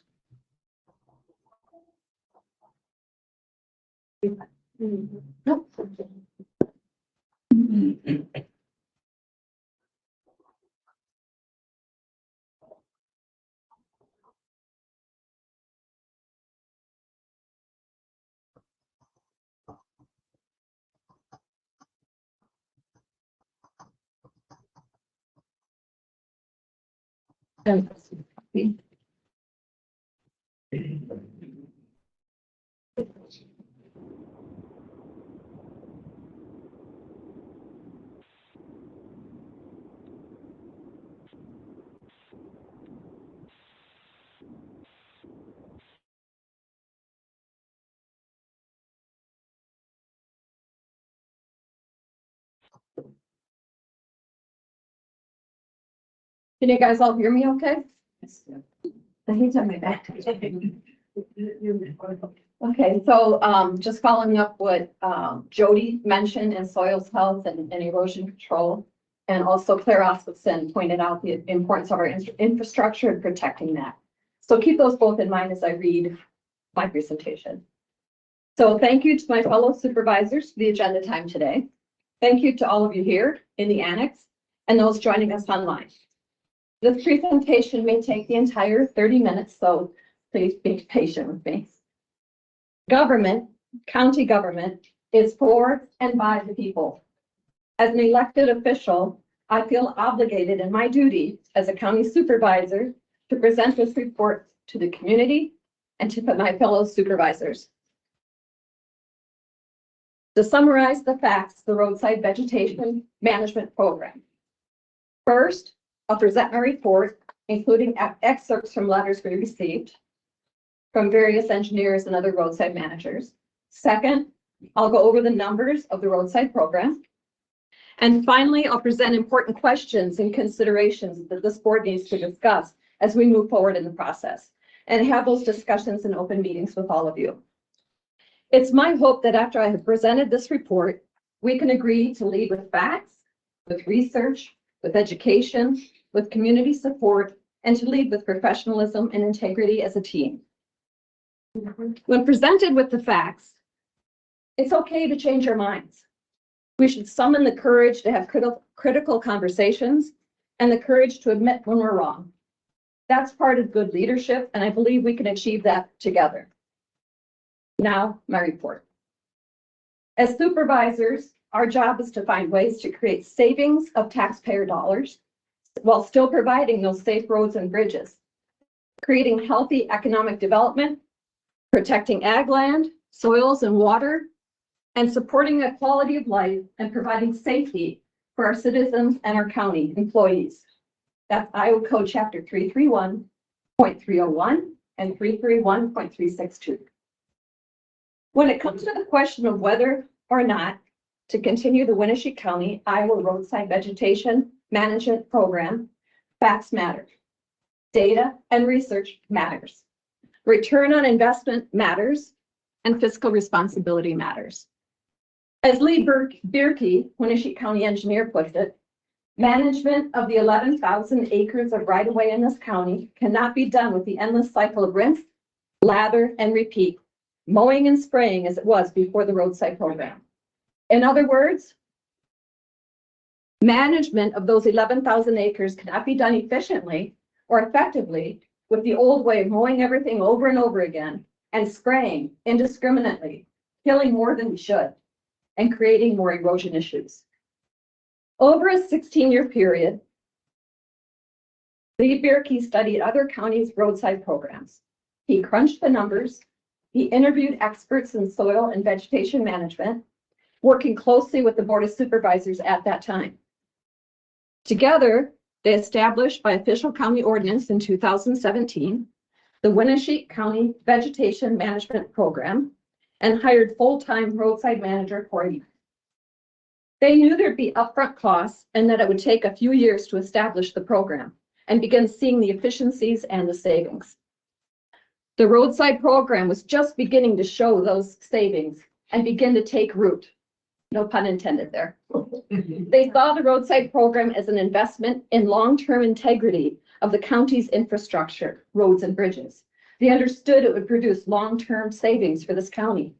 In just 2 months' time, you've made decisions without the facts, without research, without consulting the folks who are actually educated to do the jobs they do, without considering your public's knowledge and your public's concerns. Over the last 20 years, prices for rock increased 258% today. Concrete increased 164%. Hot mix asphalt increased 157%. Square root foot price of a bridge increased 256%, and motor graders went up 208%. Those increases in costs are completely out of our county's control. The roadside program can help this county recoup some of those costs with savings on fuel, chemicals, labor, and more. But don't take my word for it. Let's hear what other engineers from other Iowa counties and organizations have to say. We have received letters from Jones, Dallas, Pottawatomie, Fayette, Washington, Black Hawk, Lee, and Story counties, as well as the statewide Iowa roadside manager at the Tallgrass Prairie Center at UNI, Christine Nemick. I'm now going to read some of those excerpts from those letters. This first one is Fayette County. When there's not enough funding to cover all of our road needs, the additional savings through the roadside program has made a difference for our road construction program. Fayette County.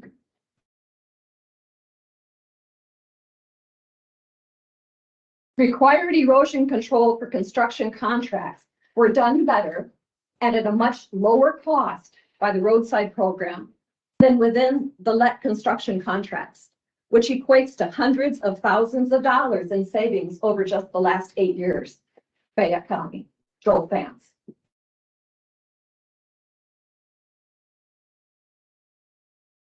While the contractor had a one-size-fits-all approach, our own folks continued to improve and provide more effective solutions. They simply provide higher quality solutions at a lower cost, since much of our equipment and seed costs are covered by grants. Pottawatomie County.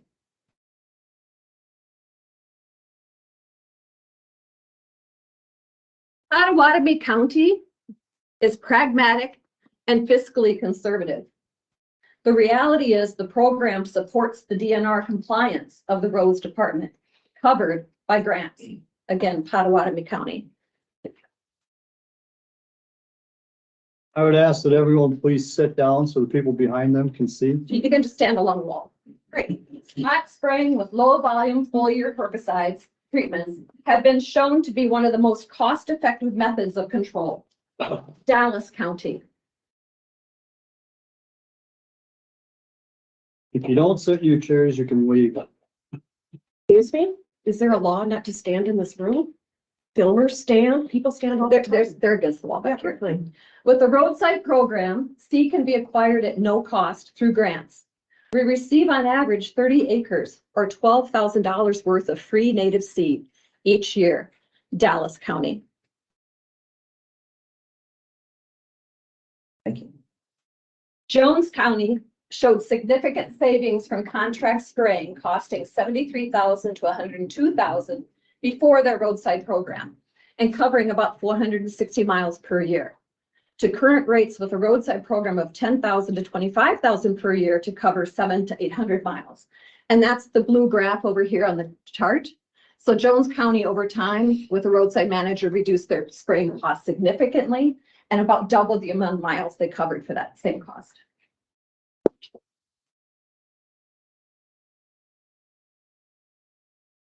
The roadside program has reduced some of our mowing and brush cutting activities around the county, Washington County. Shirley.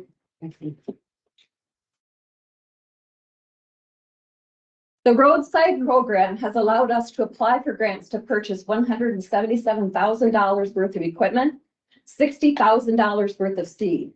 All of this would have otherwise been purchased with taxpayer dollars, Washington County. Again, these are excerpts from letters that came to us from other engineers and roadside managers around Iowa.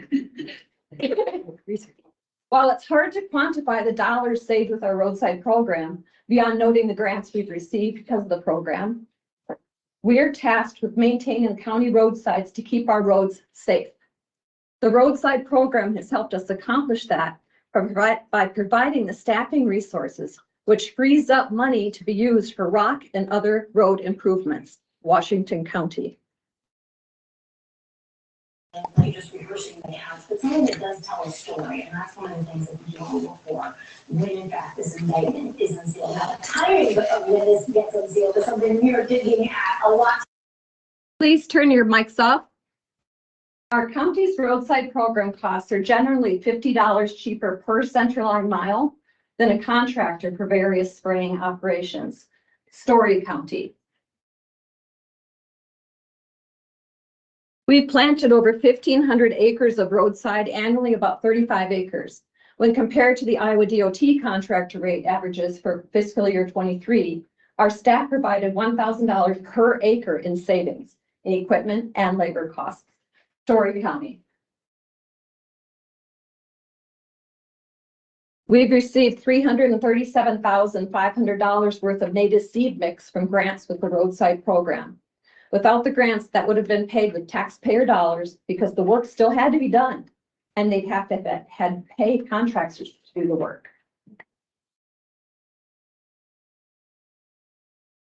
The roadside program completes fire operations in roadsides. This requires specialized training and precise operations.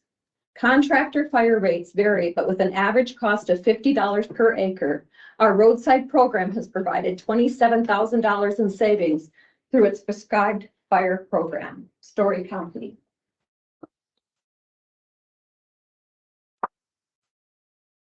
The addition of a roadside program in Story County has had countless additional benefits, both fiscally and environmentally. Our county eliminated the program in the early 2000s. Now, I want everybody to listen carefully to this one. It's from Black Hawk County. They eliminated their program about 15 years ago. They're reinstating their program because they realized they were saving money. Our county eliminated the program in the early 2000s. And this is their engineer talking. When I arrived in 2008, we had no dedicated staff for roadside management. We had 6 to 8 employees with applicator licenses. None of those people had any schooling in this area, other than what they learned at the applicator training. We knew we needed an educated, dedicated person to make decisions and manage the roadside. This became so clear to me in 2021 when we visited 5 counties who had good programs. That's again Black Hawk County. You understand both of Black Hawk. One more from Black Hawk, who are reinstating their program now. I kept telling the board we could be so much more efficient and effective if we could create a position and get a knowledgeable person who could commit time to the program. Lee County, Iowa is another one that eliminated their program. They're trying to reinstitute their program now too because they realize that they're missing those cost savings. And the reasons Lee County is giving for reinstating their program. The reasons we want to start our roadside program back up Use of more native plants, save money on expenses, be efficient with managing the roadside vegetation. We have public interest in getting it started back up.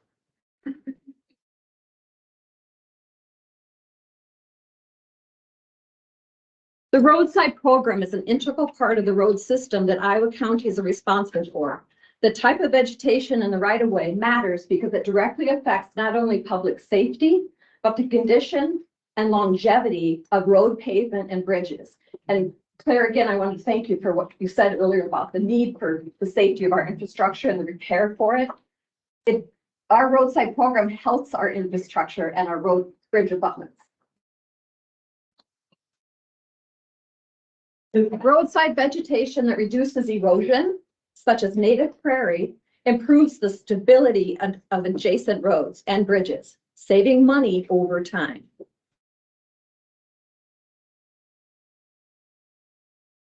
Black Hawk and Lee counties each chose to eliminate their roadside programs around 15 years ago and are now trying to start them back up. Why? They want to see better brush and weed control using methods that are cost-effective and environmentally beneficial. This is from the Tallgrass Prairie Center at UNI. Winneshiek County has wisely invested time and resources into a roadside program over the last 5 years. You have received nearly $80,000 worth of prairie seed for free from my office and over $100,000 worth of grants toward equipment. Tallgrass Prairie Center. Winneshiek County has become one of the top 10 roadside programs in the state in terms of leadership, resources, GIS capability, public transparency, and an exceptionally thorough integrated roadside vegetation management program. This is especially impressive considering how new your program is. And that was said by Christine Nemec at the Tallgrass Prairie Center.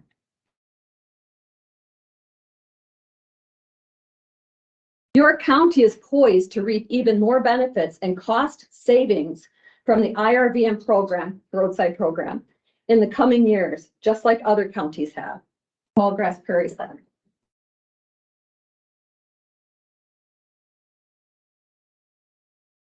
Terry, if you want to hold this one, I'm done. The Winneshiek Pheasants Forever Chapter Committee, representing over 500 county members, strongly supports the roadside program. It is not only a key component of our local pheasant populations, but is also a soil and water conservation component, a cost-effective effort to properly manage roadside vegetation. Kent Kleckner, President, Winneshiek County Pheasants Forever.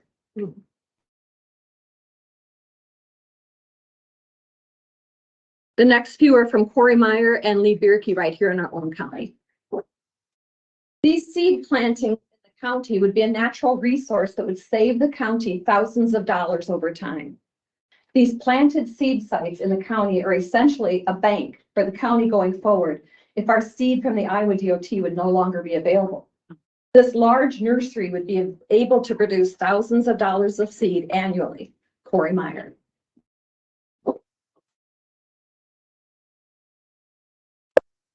Overall, with seed sites planted throughout the county, we had established ways to make us self-sufficient as possible and save the county thousands annually in not purchasing seed from seed houses.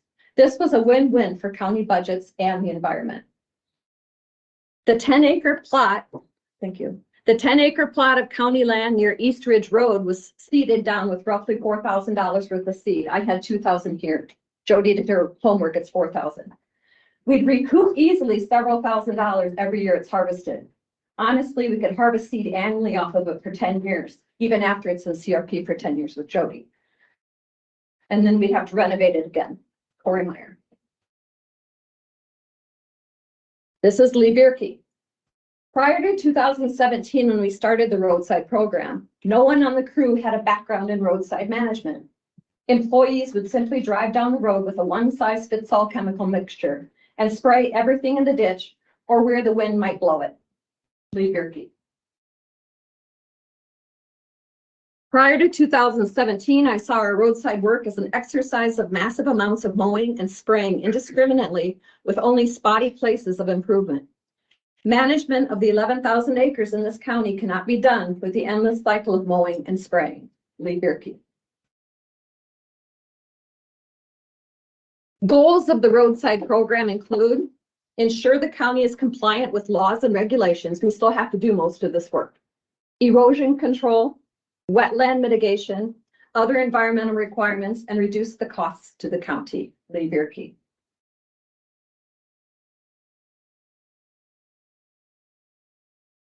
The roadside program helps to create a roadside that can withstand the effects of heavier rain events and reduce the repair costs to the right-of-way and neighboring properties. Lee Bierke. If Winneshiek County returns to past roadside practices of a wash, rinse, repeat cycle of spray, mow, spray, mow, spray, mow, you'll see the cost of doing business with roadsides go up without any gains worth noting. Lee Bierke, County Engineer for Winneshiek County. And we've heard Lee say this a million times in these meetings, that just like a high quality motor grader or a cat motor grader, our history has shown that over the life of the machine, although the upfront costs tend to be higher, the long-term cost to the county is lower. Same with roadsides.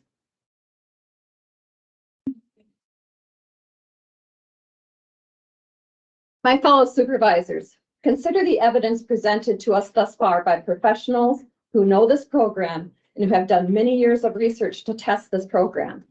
The only logical conclusion at which we can arrive is to keep the roadside program and fully fund it.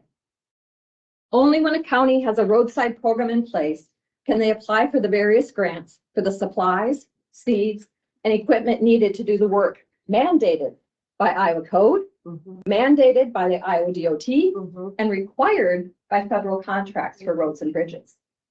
Without those grants, we'll have to use taxpayer dollars for the seeds and supplies, and we'll have to pay more for private contractors on their own schedule to do the work, also using taxpayer dollars. In addition, from the 8 counties we've heard from, we've received approximately 62 community and organization letters in support of the program and 2 letters against keeping the program. I'll count yours as the 3rd one, right? We'll recruit. 3. Okay. And I printed off all of those letters here as part of the public record, and I've given Ben a copy for the courthouse if you ever want to see them. In addition, from the 8 counties we've heard from, we've received, oh, I just read that. Okay. Fellow supervisors, your actions and arbitrary decisions have caused this county to lose our roadside manager, Corey Meyer, who is held in high regard by other counties in the state, by the Tallgrass Prairie Center, by the Iowa DNR, and by the Iowa DOT. It's very clear from this report that eliminating our roadside program is not a cost-saving effort. Up to this point, you've stated that we'll save $250,000 to $400,000, that the road crew can cover it all. Who then will be working on the roads if the road crew is handling the roadside vegetation spraying and mowing? Where are the numbers you are basing your claims on? You have yet to produce your evidence for the numbers you gave this public beginning on February 6th. According to the other counties who wrote letters to us, the roadside program stands to save this county hundreds of thousands of dollars into the future. Savings that could be used on Winneshiek County's secondary roads, bridges, and much needed new equipment. Let me share some numbers with you all. These number sheets were available on the table as you came in. I can make more available. So our roadside manager's salary was about $98,000, including the benefits package, the whole package. Our roadside assistant whole package was about $70,000. And we still employ him, but he's kind of being pulled in several directions right now without direction.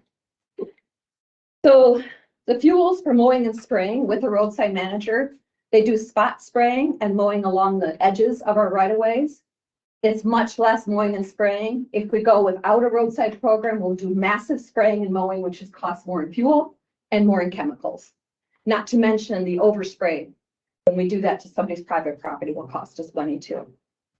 Equipment, a lot of that was included with the roadside program through grants. The taxpayer will cover that cost for equipment without the program. Additional labor hours on road work, that was covered by Corey and his assistant. Who's going to do their work now? Road crews or contractors. That's additional cost and labor. Spraying is included. Corey can spray. Now we'll have to contract spray or our road crew will do the spraying. That's included with a program manager. Seed purchases, that's included if you have a roadside vegetation management program registered with the DOT. Without one, you pay for your seed and you still need to seed things. Just because we get rid of a roadside program doesn't mean you still have to seed things. Endangered species consultants needed on some of the federal programs. Corey was able to cover some of that. That's $150 or more per hour for a contractor or consultant. Fire operations labor and on remnant prairie patches, that's included with Corey and his staff. You'd pay $2,000 to burn 40 acres a year. That's about how much we burn a year. We're positioned, if we continue the roadside program, to experience savings over the coming years as the roadside program develops.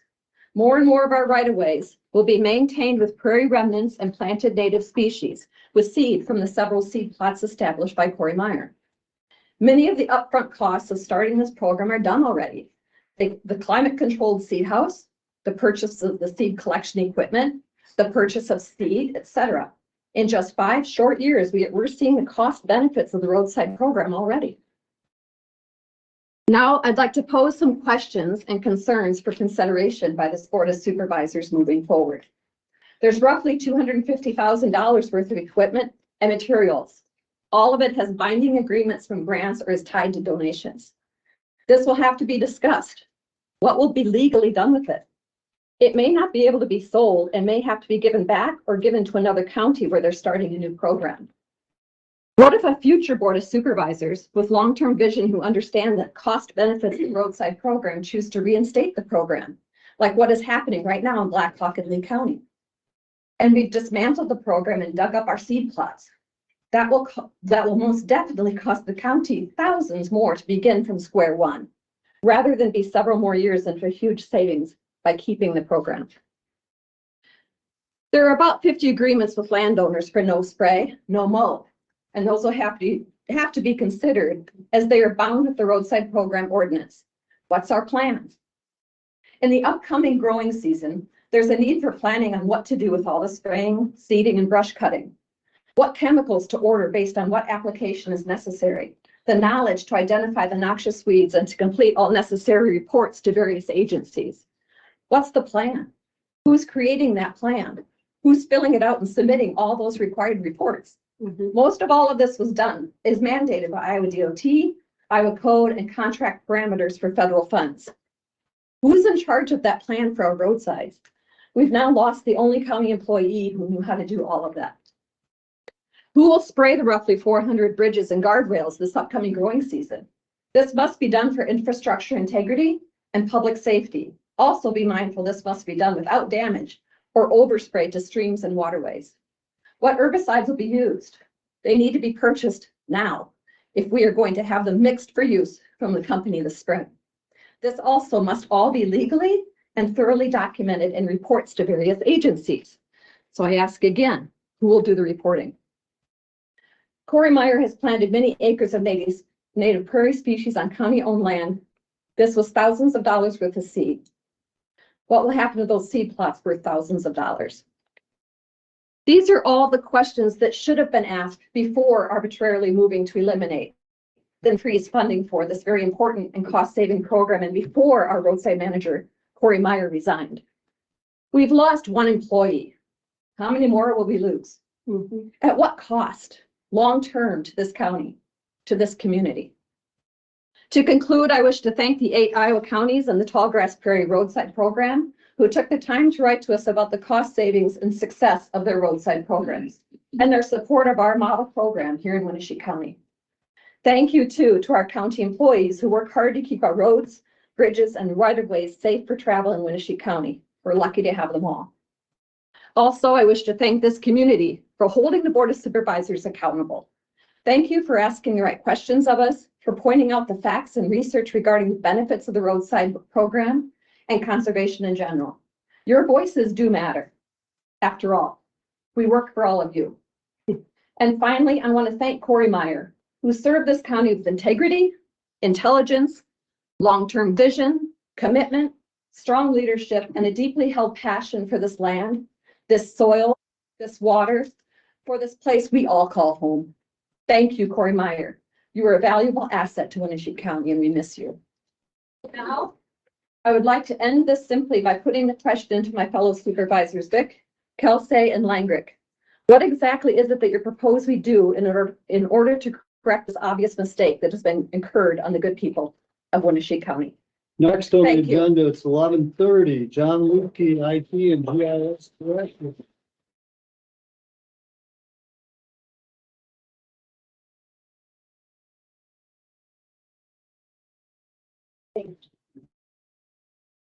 Come on up, John. Like you got some extra help. I do. New guy or what? Yeah. Good. Just not sure where I should stand. Well, hopefully they'll sit down. Right, we can just stay out. I'll just stand up. Yeah, so I'd like to introduce Reggie Gibson. He started last Monday, so he's been on with us about a week. Wow. So we got to go through the whole IT audit deal, huh? A little bit. Yeah, he wasn't a big part of that. I'll get closer to the microphone here. Again, this is Reggie Gibson. He's the new GIS analyst for the county. And so he's been here about a week. We're still kind of getting him set up with a new computer, software and things like that. He's already done some work with our 911 system and also with the road sign system. Put together a list of signs that need to get replaced this year. So maybe give us a little history on where you're coming from and. Okay. Yeah, I really don't have that much to say. I've got about 30 years of experience. I'm coming from Cedar Rapids GIS. And my wife works remotely for Mount Mercy. So as soon as we get our house sold, she'll be moving up here with me. We'll be looking for a house. And just really looking forward to getting to know all of y'all and working for the county. All right. Glad to meet you. What is GIS? Yes, so GIS is what we call a geographic information system. And so it's basically a database and it's also a mapping program. So very easy to visualize things. The county uses GIS primarily for the tax system. So anytime property is transferred, you kind of keep track of the mapping in that system. And then we also track all the inventories that the county's in charge of. So road center lines, right of way, signs. There's probably about 30 or 40 different things that we use the system to track. So it's like a giant inventory system, basically. Can the public get into it? The public has access through the Beacon system, and a lot of people use that, realtors, the public, and you can go to winneshiek.us and you can look up all the properties that are in the county. Unless they've been suppressed, we actually suppress the law enforcement people, just in case there'd be any kind of harassment, or we want to kind of keep those people a little bit safer, in case there's some sort of stalker that's trying to figure out, a deputy where they live and such. So, yeah. So, yeah, that's all Reggie has. And I think you guys wanted to talk about. Glad to have you. I think you guys wanted to talk about the sound system a little bit. Yep. And so been doing a little bit of research. The room in general is, I think, difficult to try to manage sound in. We're streaming the meetings online. So I'm a little bit concerned about the feedback issues. And so thus I've done a little research, and I have a company in La Crosse or Onalaska that seems to do a lot of work in the Decorah area with churches and small businesses and things like that. And I think they might be a better resource for you guys to actually design something that's going to work best in this space. I don't think there's actually speakers in the room. I think these are just covers. Long-term vision. you know, and we do use the owl that goes along with the meeting or the Teams meeting, and a microphone and a speaker.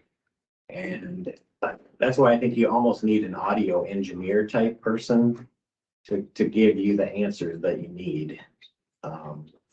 I'd be happy to work with that person, you know, and continue to get more information for the group. But it's just, that's not my talent. Any idea what cost that comes? You know, I don't know. You know, it could be fairly inexpensive, you know, a couple $1,000s, or it could be more. The city council, I think, you know, actually has microphones, speakers, they have a sound, kind of a small sound mixing board and an amp. You know, there's a lot of technology in some of those places. And I assume that's the same with places like Luther College, you know, bigger meeting spaces.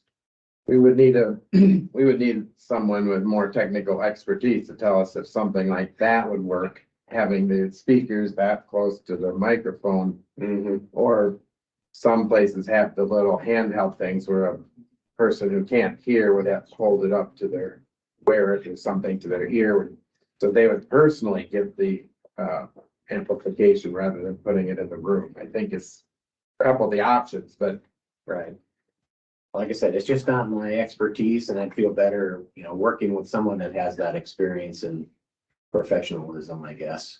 I think you're gonna get a better product, you know, working with an actual company or an engineer, audio engineer. So if you took pictures of this room and told them about the owl, you could send that company what our situation is and the square footage in this room and the height of the ceilings, and then we have 4 holes. Yep. And they could put together a proposal and then we'd have a dollar amount, correct? Okay. Yeah, and I reached out to someone here this morning, but just on a web form, you know, kind of outlined those basics for them, and I'm waiting for a phone call back. So I think, but John really today just wants to make sure you're okay with him. Yeah. Dealing with a company. I am. Whether it's that one or a different one you find to get us a quote of what they would recommend and how much it would cost. Yeah, and I can do that. Yeah. Is there a way to connect the feed of the owl to a handheld device so that if we have a hearing impaired person, they can use that, or is that not? I was kind of looking at that on Friday. I'd actually ordered some fairly inexpensive equipment through Amazon, and I was testing that, and it didn't quite work like I thought it was. I thought we could pick up the HDMI feed off the meeting and we could kind of broadcast that, and it wasn't what I thought. And maybe that's technically possible. It just didn't work for me. I think for lots of our meetings though, all of us tend to mumble sometimes. We don't project like we should, all of us do, and yes, do too. That if we had a system, the entire audience could hear without just 1 or 2 people having to be given a device. Right. Which also singles people out, which is probably against ADA. Yeah, I mean, people on the short-term side of things could join the Teams meeting with their cell phone and, you know, put an earpiece in. And actually do that right now, but they would have to have the technology. They'd have to have their own personal cell phone and they'd have to have their own headset. But you have heard from, they did some changing in the way the computers connected to the network.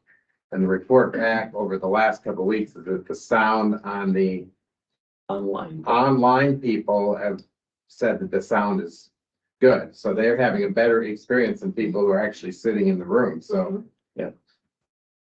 So that's why if we can somehow get the sound that thing is picking up, pumped to people would be. Right. But there's always that chance of having some audio feedbacks and squelching, and that's why we need a sound engineer to tell us what. Right. And thank goodness other counties have figured it out, so we don't have to reinvent the wheel with ours. Yep.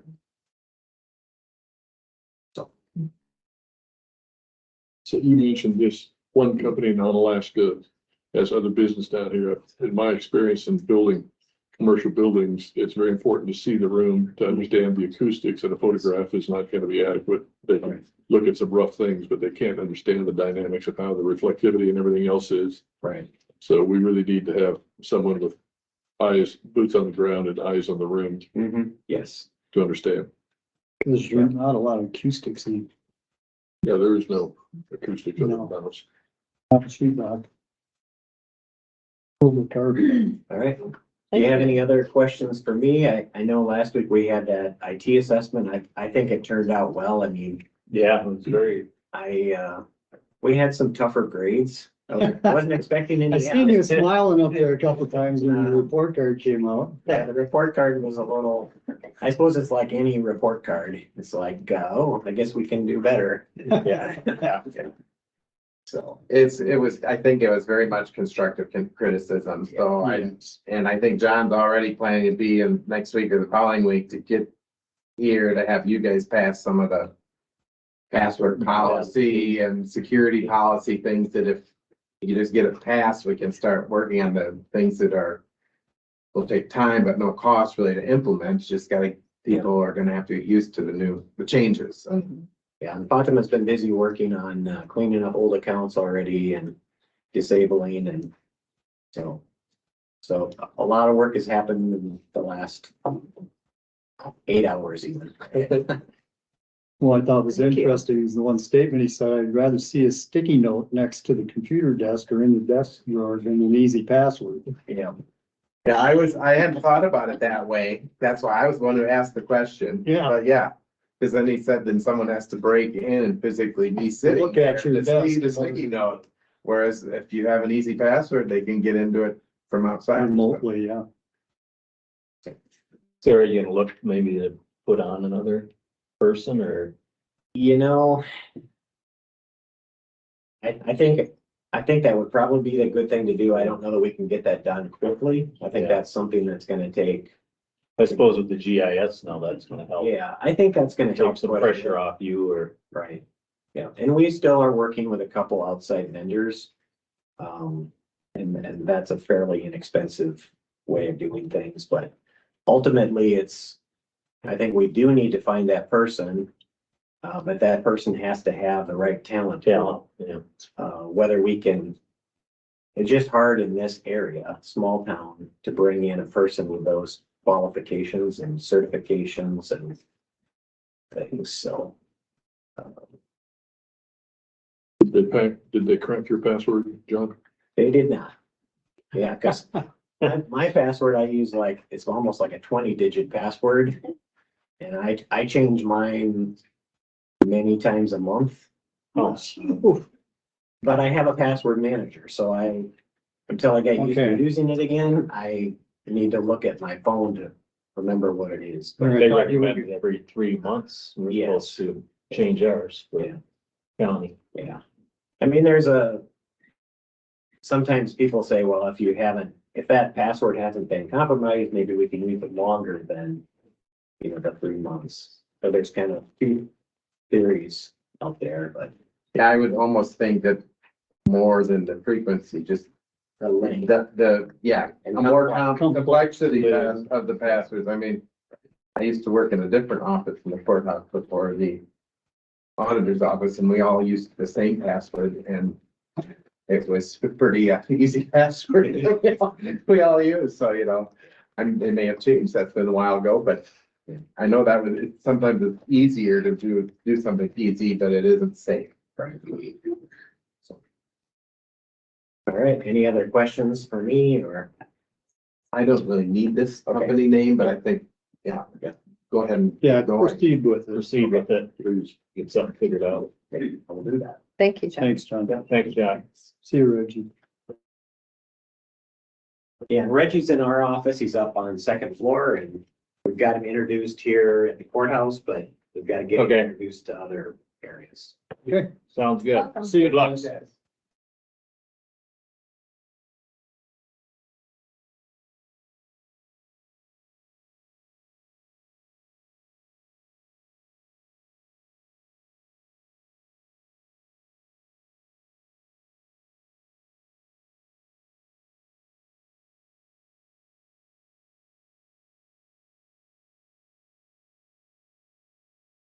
Got a couple minutes. I'll just let everybody know that there has been some scam things going on around the area locally. It's really kind of interesting. They will go into the earth to get what they want. The one that I had, there was a lady that, got scammed. He was supposed to, bring the money to the mailbox. Car wouldn't start. Well, they kept calling her and hounding her and she's gotta go, she's gotta go. Well, they called our shop to come jumpstart her, but before we jumpstarted her, her neighbor helped her out, jumpstarted her. But he actually gave her a ride to the post office to mail the money. And then by the time she got back, they disabled her phone. They called the Suntech and had the phone acting as one of the children in the family and had the phone disconnected. So she couldn't call any of her relatives to tell them. Luckily enough, it got caught. The sheriff's department got involved soon enough where they tracked the package to the post office and retrieved the money back to her. They changed her phone number. Within 48 hours, they had the number and they were calling that again. So they had the number changed and put on a one would Do not. do not, yeah. And as of now, they haven't got that number. But the children took the cell phone away from her and he went back to Minneapolis with it. And it kept ringing and kept ringing and finally he answered it and they said, well, hi Scott, how's it going?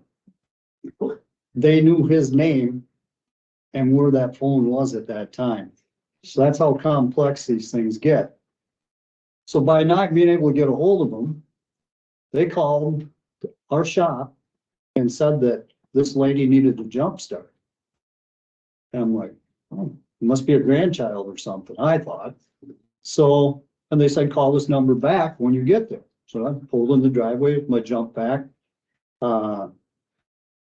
dialed the number and he says, well, now go to the door and ring the doorbell. So what's going on here? This is kind of odd. Just doing one. And she answered the door and I said, well, she's here now, so we're good. He goes, no, give her the phone. Said, well, so I'm giving her the phone. She knows me and she's looking at me like, why are you giving me a phone? And then I'm like, well, this ain't right. I said, give that back to me. And I said, what are you doing? Just give her the phone. I need to talk to her. And I said, no, this isn't right.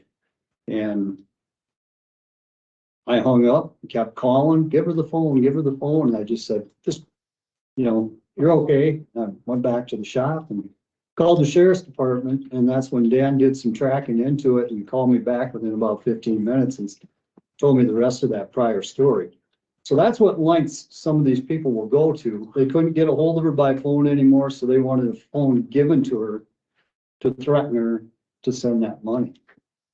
So the Winneshiek County, Sheriff's Department actually has a little thing on their website on scams. So if you want, you could take a look at that, but it is kind of interesting. Now we're behind schedule. Well, these first few are really pretty easy here, so. Lost support resolution. Well, yeah, I emailed this out. Lee put this together. So I don't know if you're interested in making an action on it today or just talking about it and putting it on a different agenda or what you want to do, but I told him I would get this out to you. It's basically, support for the current local option sales tax and not the proposed, what he's calling Senate File 550 in the legislature that would get rid of the local board's authority and make it a statewide sales tax. Can I just add a little bit to that too? In that resolution, if we passed it today, it also says that we do support the Iowa Water and Land Legacy Trust Fund that has not been funded. What the state wants to do is take our local option sales tax and fund that trust fund. So that's what this is all about. On this resolution, it says this board supports the I will trust fund, but we also want to keep our local option sales tax. So that's basically what that says. Yeah.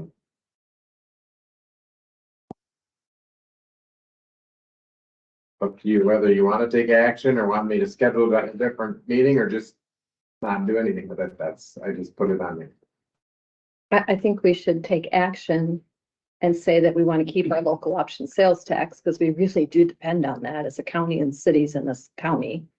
But it also states that we support the trust fund and that needs to be funded as originally stated. That's. Yeah, that trust fund was established how long ago, and it's gone 20 years unfunded? Unfunded. 13 years. 13? 13 years. That's what the crowd is saying. I would say we put it on next week's agenda, just Okay. give me some time to look it over. That's okay with the rest of you? I think, Sounds yeah. good to me. Look it over. Do we know if that? And if you want to, I mean, Lee could make changes. If you don't like the way something's worded on here, you'll just have to have him change it. Yeah. Next up, resolution naming depository. Okay, this one's kind of just a formality. The board passes a resolution that names sets the limits of how much money can be put in any one bank by the county treasurer. And so she's got certain banks that are offering better interest rates than they used to. And so wants the limit raised for some of the banks. I actually did not compare this to the old one to know the specifics of which bank is being raised, but Brenda brought this to me to present to you. How's it determined, like, how much money each bank's maximum level is? She's determined it based on what available money she has to invest and where she wants to put it. So she's asking for your authority to do that. So she always goes with the highest bid.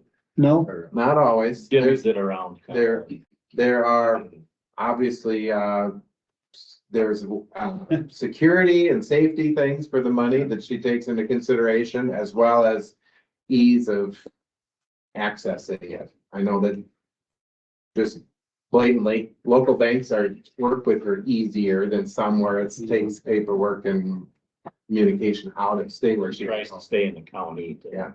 and she's had certain concerns over maybe one of the banks, and as the past board, we supported her decision making and told her to do what she ultimately can do what she wants anyway, but she had She's comfortable, make a sound decision on where to put it. Would anyone like to? I move to approve the resolution naming depositories as is. Second. We have a motion and second for the resolution naming the depositories. Is there any further talk? If none, it is a resolution. Shirley, Hi. Mark, Aye. Mark, Aye. Steve, Aye. I also passes unanimously.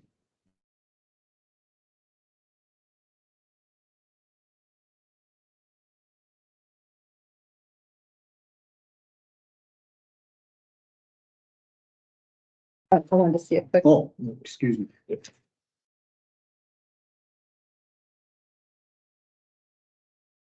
And I did include it on my email last week, so. Next up, MGB Flex Benefits Documents.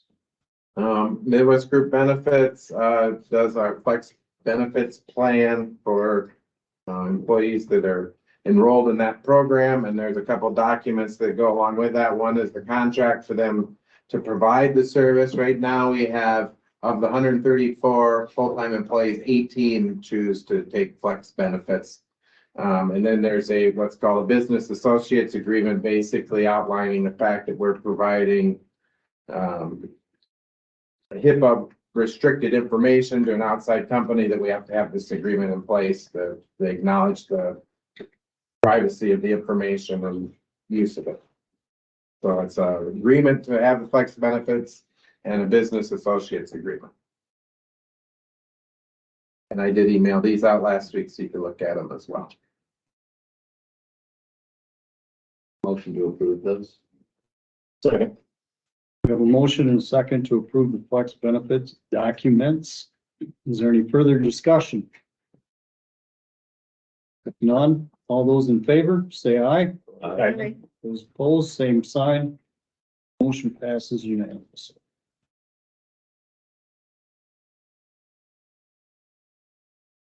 That's the plan agreement. There, go next to that end.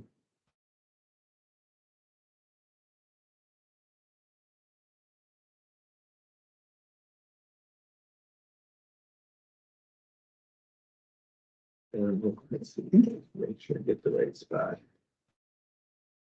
Witness here too, blah, blah, blah. Okay. I get to the top one and I'll sign the second one. Okay.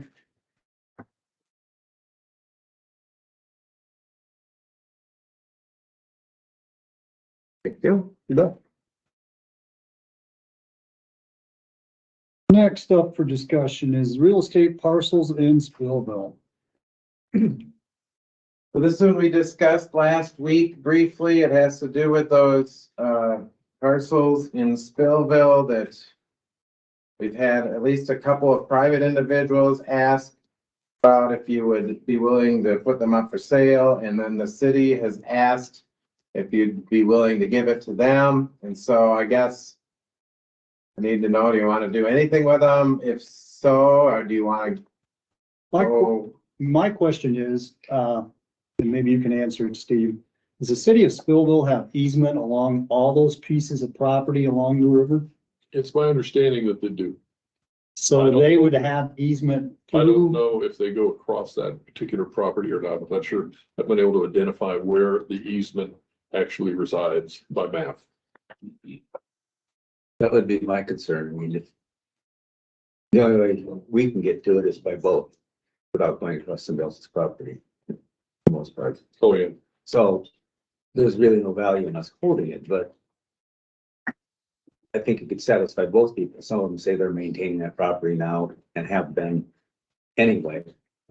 That if we were to sell it to the adjacent landowners for highest bid, that they would also have to sign an agreement that if the city wanted to Yeah, maintain it, that's my thought. in perpetuity, that would go with the sale of the property, and that would If I satisfy. just give it to the city, then Because you most, can't expect the gentleman to take care of it. because Stillville wouldn't probably go down and mow and maintain that without a cross pipe property. Because they're landlocked too. Yeah. Yeah, they're landlocked parcels. So I would think that would satisfy both, and then That's what I would, we would have the sale, they would have the right to an easement and forever, I mean, yeah, perpetuity, or whatever. if they did want to put a trail in. Yeah. Do you want me to work with Andy to see what it would take to put, advertise these, get the paperwork ready to advertise these, and with the idea that the City has the option. city would have a Easement.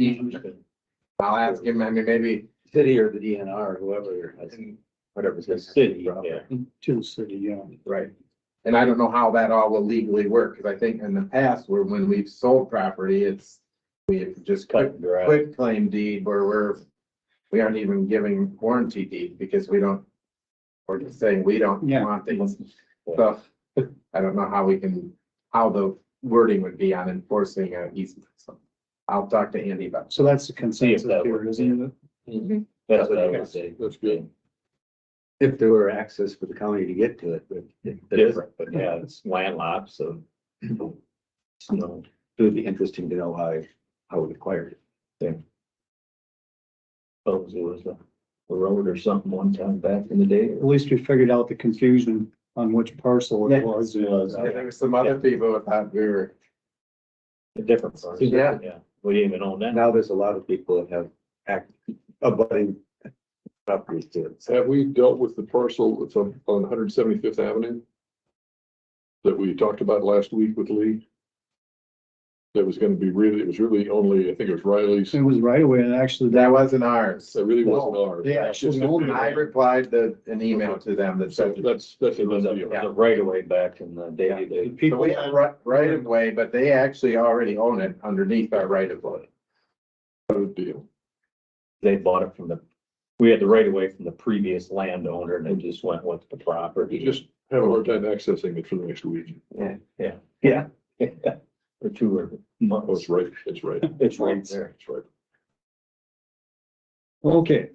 Next up, review the status of farmland on East Ridge Road in action to offer for lease.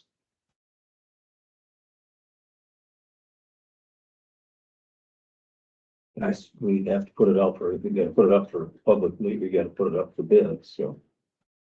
We can put, I have no problem with a 10-year lease if No. that's what it takes. I would just like, there's probably one person that's gonna wanna lease it over 10 years. I just wonder if there's, maybe we should have asked Andy when he was here, a minimum amount you can put out for bid and then anything that or above. Yeah, so I mean, I would think that you could, I think the actions you need to do now is, one, is have Mark go and sign the paper sign that for paper the CRP, so to make that even a That's- possibility. ability.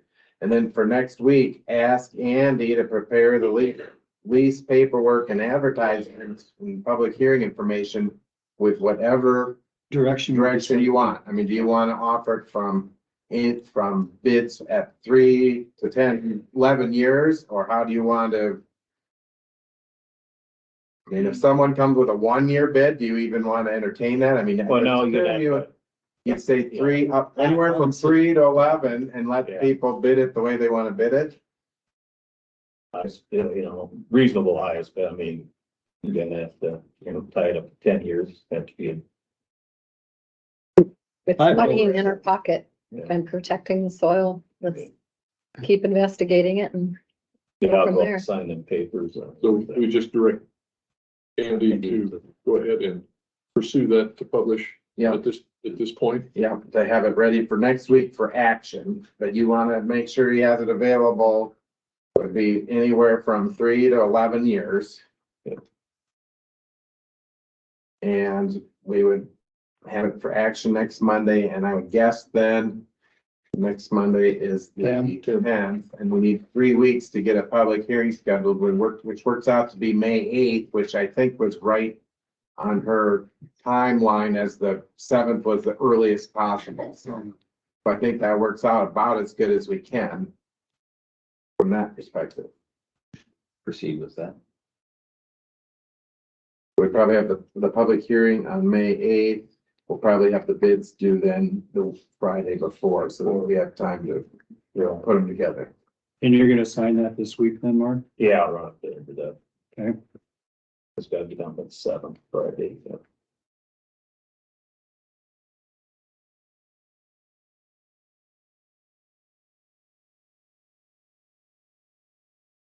Okay, I'll communicate with Andy then to see if he can prepare that for us for next week. Cause if it's just a 3, depends upon who has the high bid, a 3-year lease, we don't need a public hearing, but if it's the Right, high bid is a 10-year lease, then we'll have to do a public hearing. that's why I think we just do the public hearing. We can do one, Yeah, do we could do it whether we need it or not, so. So we need a motion. I don't think you need a motion today. I think as long as I have the direction of what to advise Andy and Mark's gonna take care of that other paperwork, that we'll have it ready then for action next week. That's okay. And you'll fill out this paperwork again? Yeah. But They keep sending you letters. Oh, you get to go there anyway, so. I've been there. All right, does anyone have anything else? We approve your consent agenda. Yep. Yep. Everything done. I'd entertain a motion to adjourn. I move to adjourn. Second. We have a motion and second. All those in favor, say aye. Aye. Meeting is now adjourned.